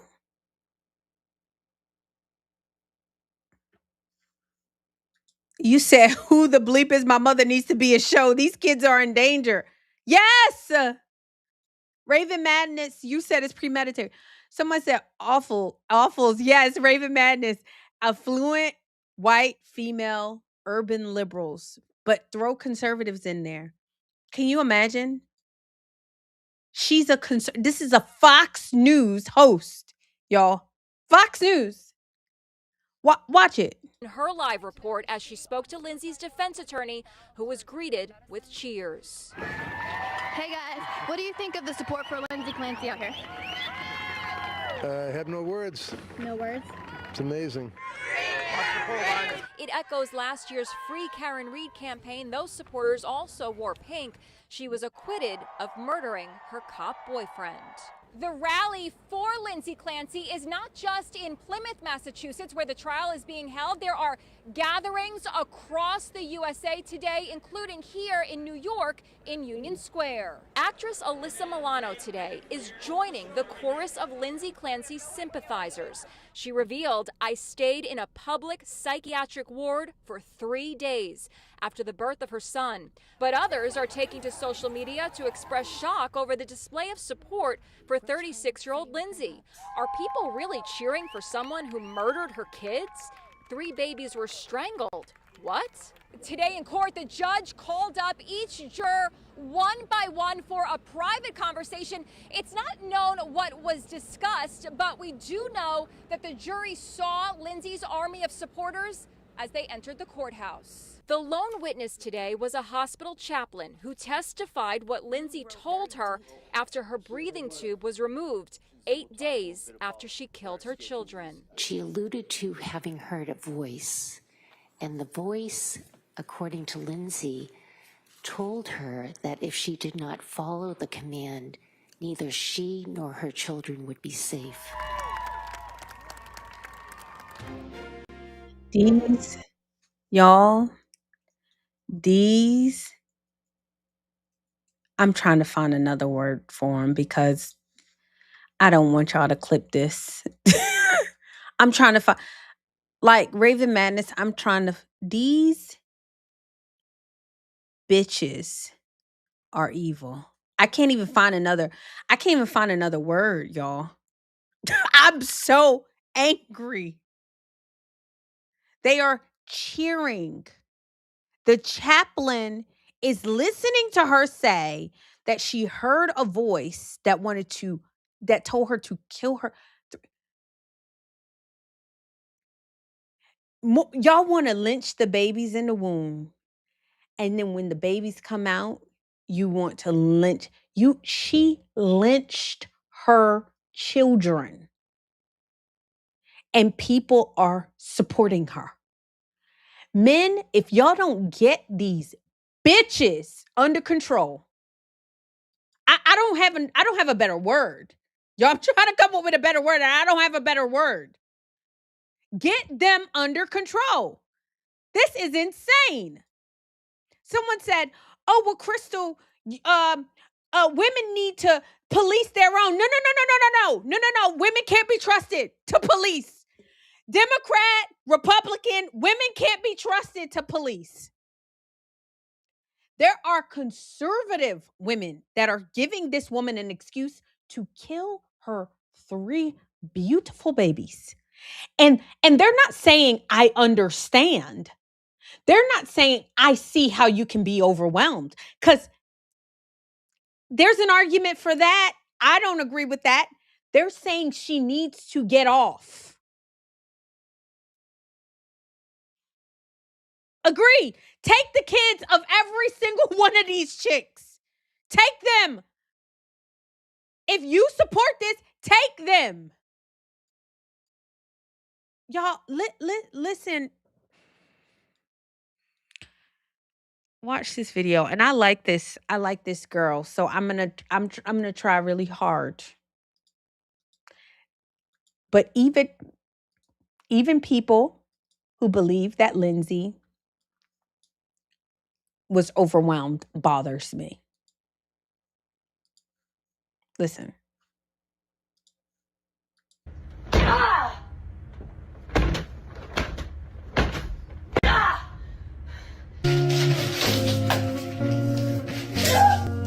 Tired of living life on a merry-go-round. I deserve to be freaking heard. So fucking tired. I am completely overwhelmed trying to take care of the kids. I'm drowning every day. It's miserable. Like I'm desperate to get a mental break from taking care of everyone. Okay, guys, this is bat crap crazy.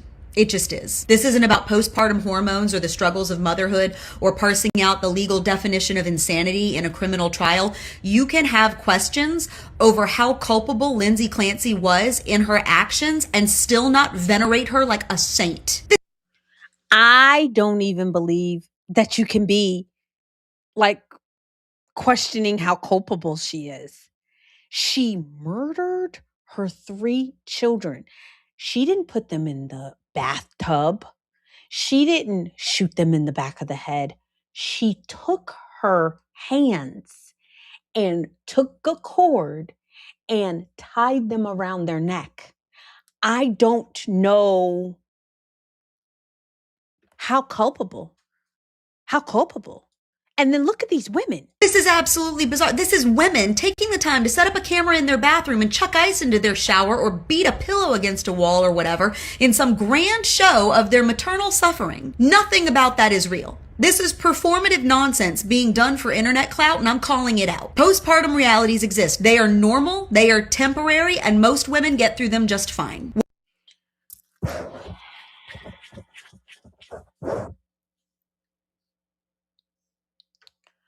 Y'all, I saw this video about postpartum, and I feel like I need to share it with you guys because I'm calling BS on postpartum. Can I, y'all? So Raven Madness, you said performative. Why do these people take videos of themselves and doing things like this to post? I don't get it. There is no reasoning or explanation for this. Homegirl is taking up precious air resources on this planet. She needs to be sentenced to death. That's my personal opinion. Lindsay Clancy, it's premeditated, period. However, conservatives are trying to make this about postpartum. That baby was 8 months. that baby was 8 months.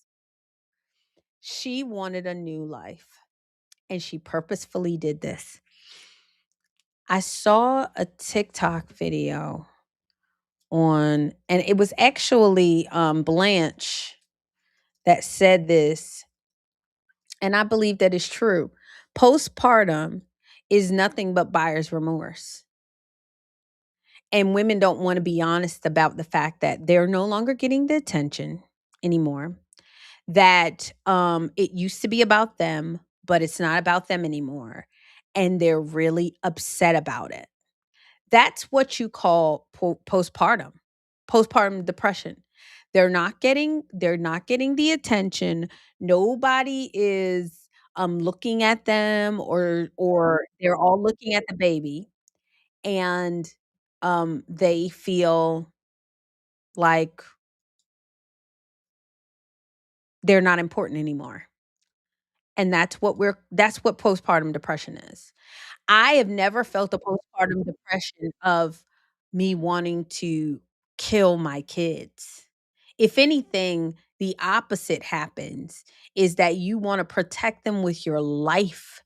You turn into a maniac. You turn into a deranged maniac the opposite way because you want to defend them with your life. Let me show you. It was actually Blanche that sent it, and I thought that this was just so good. Hold on. Hold on. Let me this guy says this, and y'all, nobody will probably agree with him, but it is the absolute freaking truth. And people will lie and say that it's not. But watch this guy say this, and it's so true. Hold on.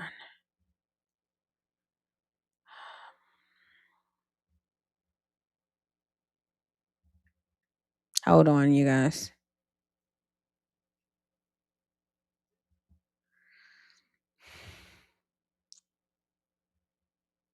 Hold on. I'm getting it. I'm getting the clip. Hold on.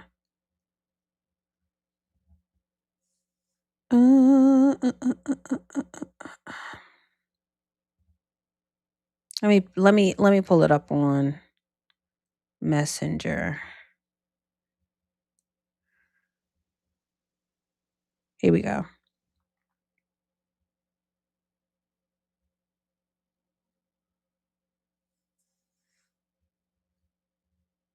Watch this, y'all.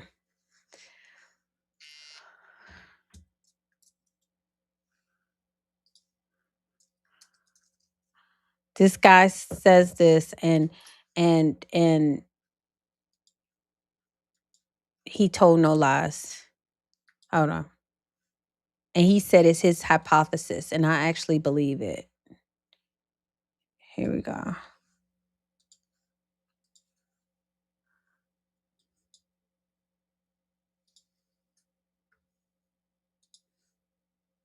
Hold on.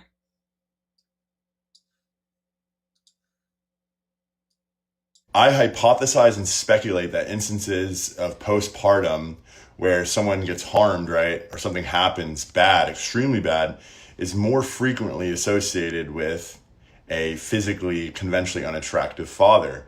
My personal reasoning for this is that in nature we see that sometimes mothers reject their calves as they feel like they can reproduce with someone better.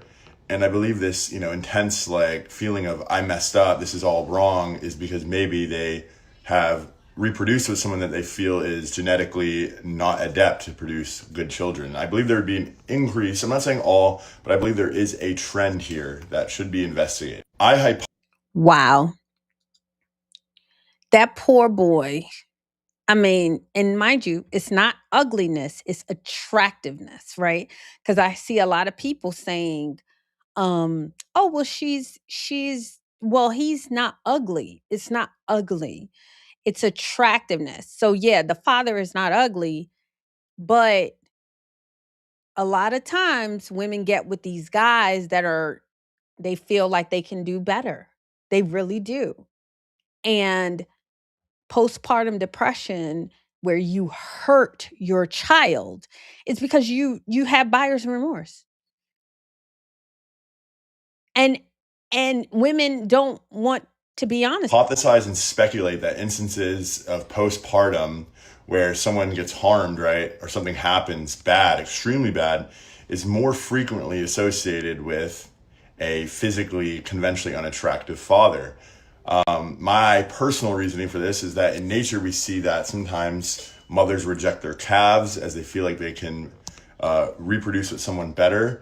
And I believe this, intense like feeling of I messed up, this is all wrong, is because maybe they have reproduced with someone that they feel is genetically not adept to produce good children. I believe there would be an increase. I'm not saying all, but I believe there is a trend here that should be investigated. I hypothesize and I actually agree with them. So they gave a little background about Lindsay Clancy, and Lindsay Clancy used to work out. She used to work out. I would not be surprised if she wanted a different life and she murdered all 3 of her children. Yes, exactly. She did it in front of her children, so they watched her. Exactly. She didn't care. And people are defending her. And I actually think that Nick Fuentes says it in he did a clip, and I just think that he said probably everything that I can imagine that needed to be said.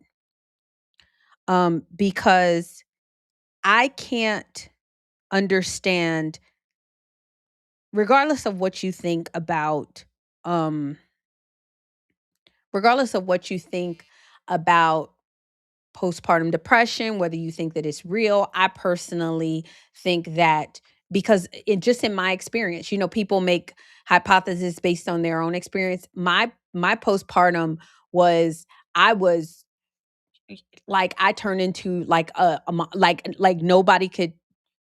If somebody hurt that little person, I would lose it. Like that's the way I know moms are, and that's the moms that I've been around. I don't know any other moms. You said the case reminds me a lot of the Andrea Yates case. Yes, yes, it is. And there's a saint her name is Precious Bland. A couple months ago, just got off for killing her kids. Look at this. Regardless of what you think about Nick Fuentes, I love that he said this.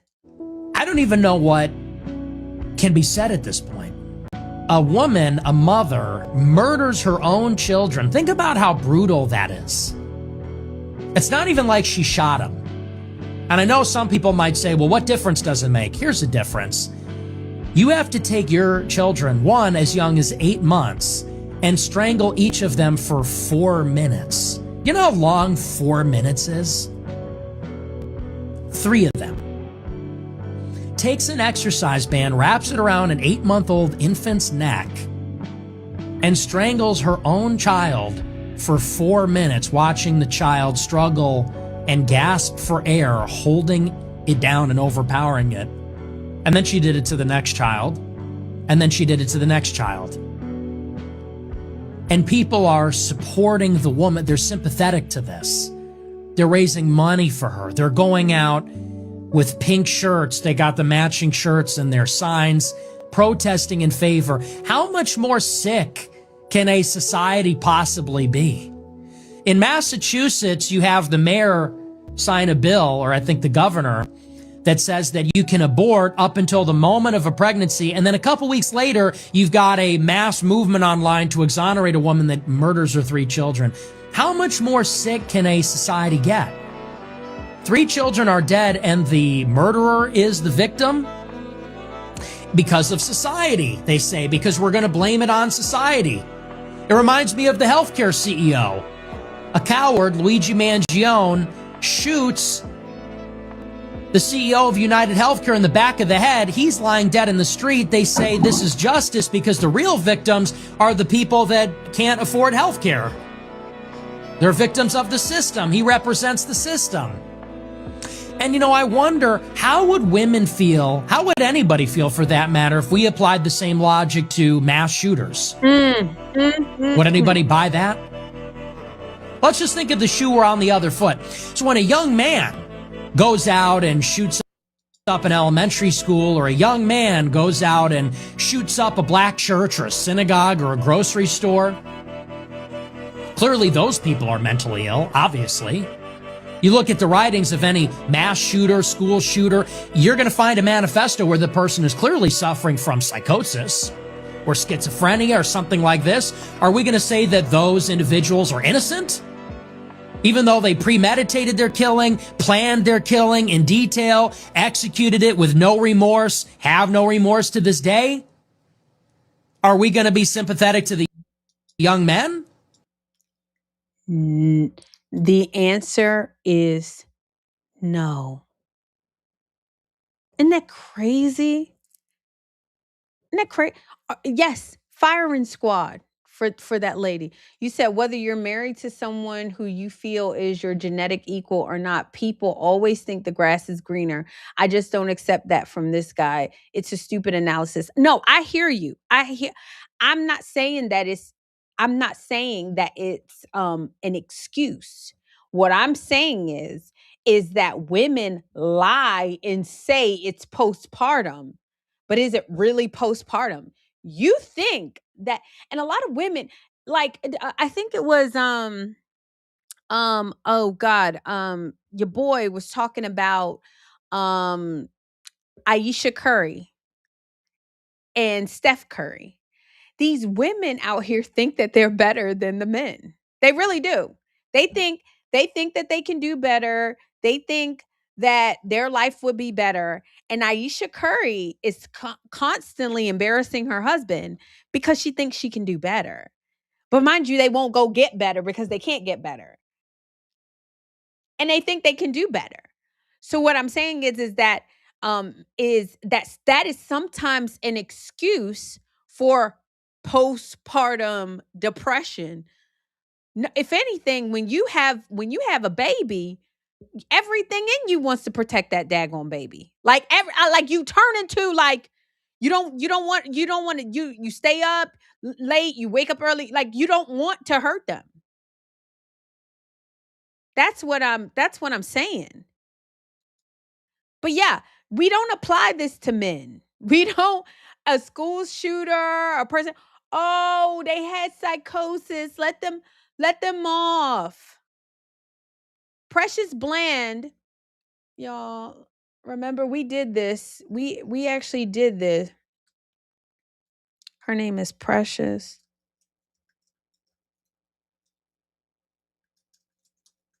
Bland was just acquitted for unaliving her baby. Look.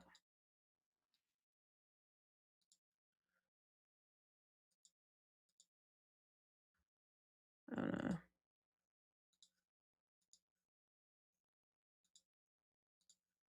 What up, gang? So I got another crazy story for you. Viewer discretion is advised. Please let me know what you guys think in the comment section. So this woman here, Precious Bland, the same woman on the left, the same woman on the right. This was during, I believe, her booking, and this was during her trial. She was accused and actually found not guilty by reason of insanity for an incident that took place in August of 2021. Now, in August of 2021, she was sick with COVID, and she actually had a psychotic episode in which she said that Jesus was coming back, and she tried to baptize her baby, her 15-month-old baby girl, in the bathtub. Well, unfortunately, she drowned her baby in that same bathtub. And when her husband and 16-year-old daughter tried to intervene, she stabbed them both. Now, as I said recently, she has been found not guilty by reason of insanity and said that she suffered from a COVID-19 psychotic episode. Now, she was facing manslaughter and attempted murder, but after 4 years locked up, I'm assuming they deemed her sane again. Now she gets to go back home to her family, the same family she stabbed. And it's got people asking a lot of questions like, was this justice? Is there really a such thing as a COVID-19 psychotic episode or a psychotic break from having COVID-19? Because we all know how hard it is to convince a jury that you're insane. But yet somehow she was able to do it. And now she just wants to go back home to her family and basically put the past behind her. But I got some questions. Like, number one, how does her family feel about this? How does her husband feel? How does her 16-year-old daughter feel, that her sister was killed by her mom, and she was stabbed, and her dad was stabbed by her mom, and she's just coming back home like nothing happened. It's got people asking questions about mental health, especially as it relates to the Black community. I saw a lot of people in the comment section were very, sympathetic to her. And I mean, should we be? No. Honestly, gang, I'm having a hard time with this one because I want to be sympathetic with her. Oh, sorry. What up, gang? So I got Hold another. on. Be the first. Y'all, hold on. What up, Hold on, hold gang? on. Let me see if I can get it smaller. He said I wanted to be sympathetic toward her. And she was stabbed, and her dad was stabbed by her mom. Should we be? No. Honestly, gang, I'm having a hard time with this one because I want to be sympathetic with her because why wouldn't I be? But at the same time, she killed her baby, stabbed her husband and her 16-year-old daughter. As a parent, how could I trust myself again around my kids or my family? And as her family, how could I ever trust my mother again? Crazy. Leave me your thoughts in the comment section, gang. Be the first Y'all see that? successful COVID-induced psychosis defense of its kind. This is a Yo. woman who. So y'all, that was a month ago. A month ago. And they let this woman off. And that's what you're going to see continue to happen. Riverside, As your you all-in-one guys podcast keep making creation platform. excuses, Record your podcast solo. as you guys keep making excuses, Free following a shock. Say Precious Bland drowned her 15-month-old daughter back in 2021. But on Tuesday, a jury found her not guilty by reason of insanity. Local 10's Bridget Matter joins us live with the shocking details. Bridget. Christy Louis, just so shocking and heartbreaking. This may be the first successful COVID-induced psychosis defense of its kind. This is a woman who was a mother of 6. She killed her 15-month-old baby. Police say she was trying to baptize her family because she thought God was coming back.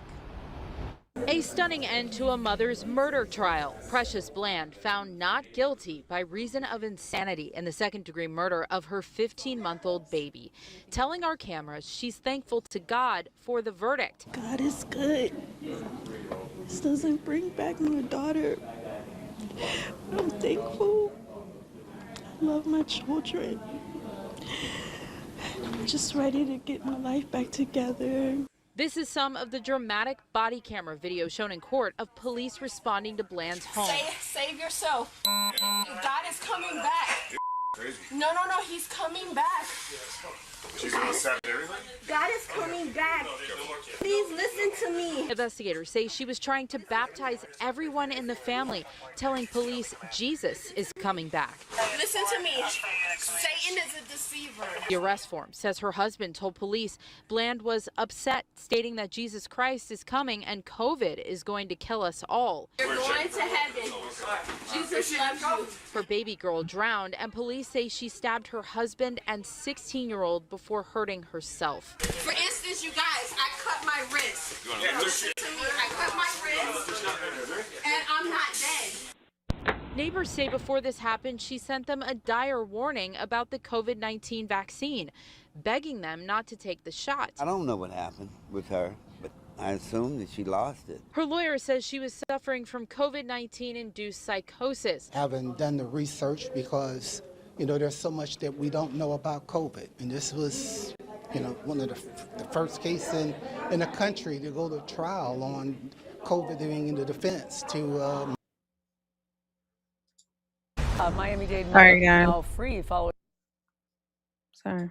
there's so much that we don't know about COVID. And this was, one of the first cases in the country to go to trial on COVID in the defense to murder. Bland's case may be the first successful COVID-related psychosis defense in the country.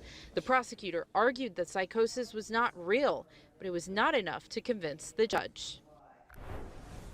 So she was acquitted of all the charges against her. We did reach out to her lawyer requesting a sit-down interview, but he said not right now. She is not going to be committed to a mental institution, but she may have to go through a treatment plan.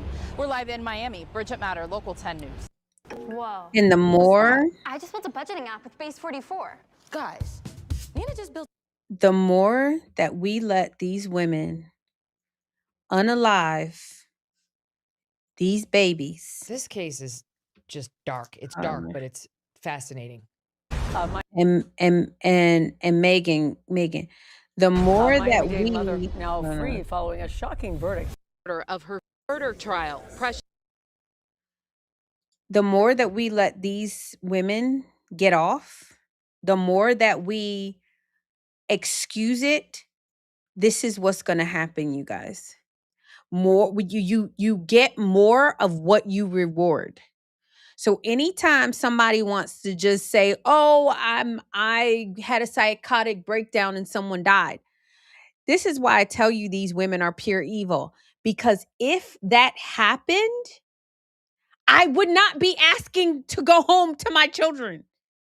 If I am really insane, I would not be asking to go home to my children, asking to go home after I hurt them.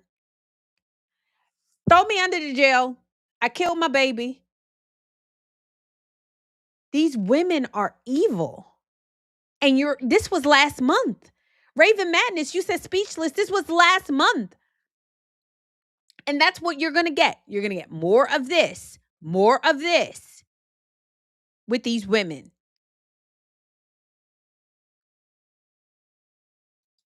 And then she says, God is good. And then she says, did y'all catch where she said, I just tried to slit my wrist. Hold on. If you believe in God, you know you're not supposed to kill yourself. So forget all the baptizing. You believe in God and you're trying to kill yourself? It's the hustle for me, guys. You got, like you said, firing squad. These women need to start getting the death penalty. You kill babies in the womb and everybody let that like slide. Now you want to kill your 15-month-old. Then you like Clancy, you want to kill your 8-month-old.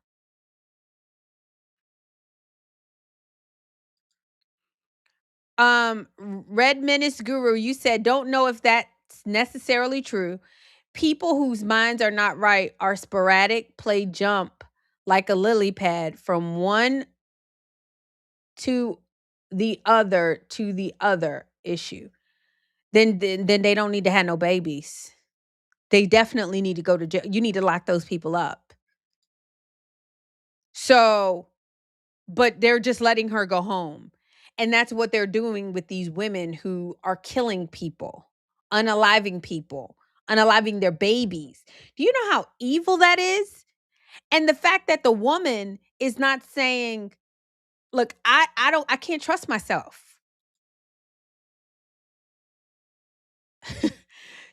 Treatment plan, wow, she's not required to be admitted, but she gets an insanity plea. Yeah, they do. They need that medieval what is it? Guillotine? Exactly. Like they need to be hurt. So this never happens again. So this does not continue to happen. Y'all, that was last month. And now we have people protesting on behalf of Clancy. Like, are we in insane world right now? Like, this is crazy. We can't continue to have this. And I'm really praying. I'm really praying for these children. Something has got to give. Somebody's got to stand up and protect these children. And I'm praying it's the men. The men got to get these chicks under control. Anywho, you guys. Anyway, it's midnight over here where I am, but thanks for hanging out with me. Thanks for staying up with me. I hope you guys learned something. I hope you got to learn something. Like I say, you do not have to agree with me, but I promise you, I'm going to make you think. You guys go out there, hug your children tight, love on your children. Because the world, you know what? The world is wants to go mad, but I'm telling you guys, we can stop it.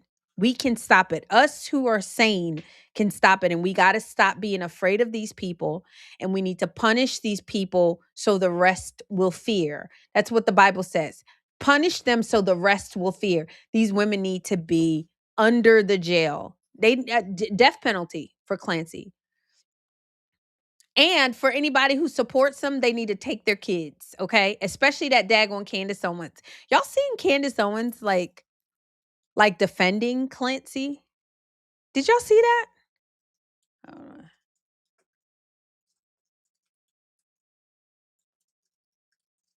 Y'all, look, Candace Owens defends Lindsay Clancy. This is why you can't take even conservative women. You can't take them serious, because the way that she said that she's not guilty. She said not guilty. She said not guilty, y'all. Look.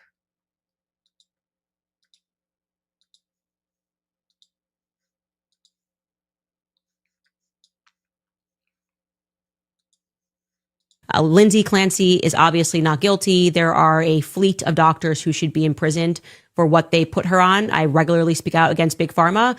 They get away with murder all the time. And in this case, they are getting away with the murder of really her 3 children, but also completely destroyed her life. Lindsay Clancy, in my opinion, is not guilty.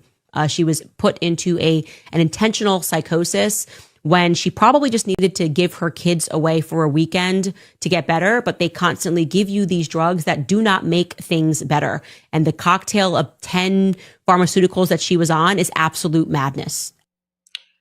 So Candace doesn't know this case, because if I was her husband, I would take my kids.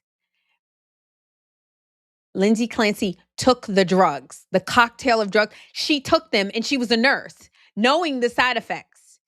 And then she didn't even take that much. I think she took like 7 days of it. But even if that were the case, you don't ask to get off after you killed 3 of your kids. And you sure as hell don't say that they're innocent, Candace. She said Lindsay Clancy is innocent as a mom. How disgusting. That's why I say, you guys, it don't matter if they're conservative. This behavior with women needs to be stopped. How dare she? Lindsay Clancy is innocent. Lindsay Clancy is not even saying she's innocent. You have to go to jail. You have to be locked up. If you unalive 3 of your babies. God, like, anywho, you guys, I had to show y'all that real quick because I thought that was interesting. Yeah, Candace, and George, get your wife. Get your wife. Get your children. Get your babies. Anywho, you guys, once again, thank you. If you have not already subscribed to my channel and you're watching me on X, please go over to my YouTube channel, subscribe. I really appreciate it. It really helps me grow. You guys, hopefully you learned something. I told you don't have to agree with me, but I promised you I will make you think. That is my whole goal. That's the only reason I do this, you guys. And I'm so grateful that you watch me every single week. You guys, thank you for your support. It really means so much to me. Thank you for all of your chats. I love chatting you up. Even though it's late tonight, you guys, I just really, really wanted to say thank you. And I will be going live on Unblacked. If you have not already went to Unblacked to subscribe, please go to our Unblacked channel. And until next time, peace. See you, Raven. See you, Bossa Queen. See you guys. Thank you so much. I really, really appreciate it.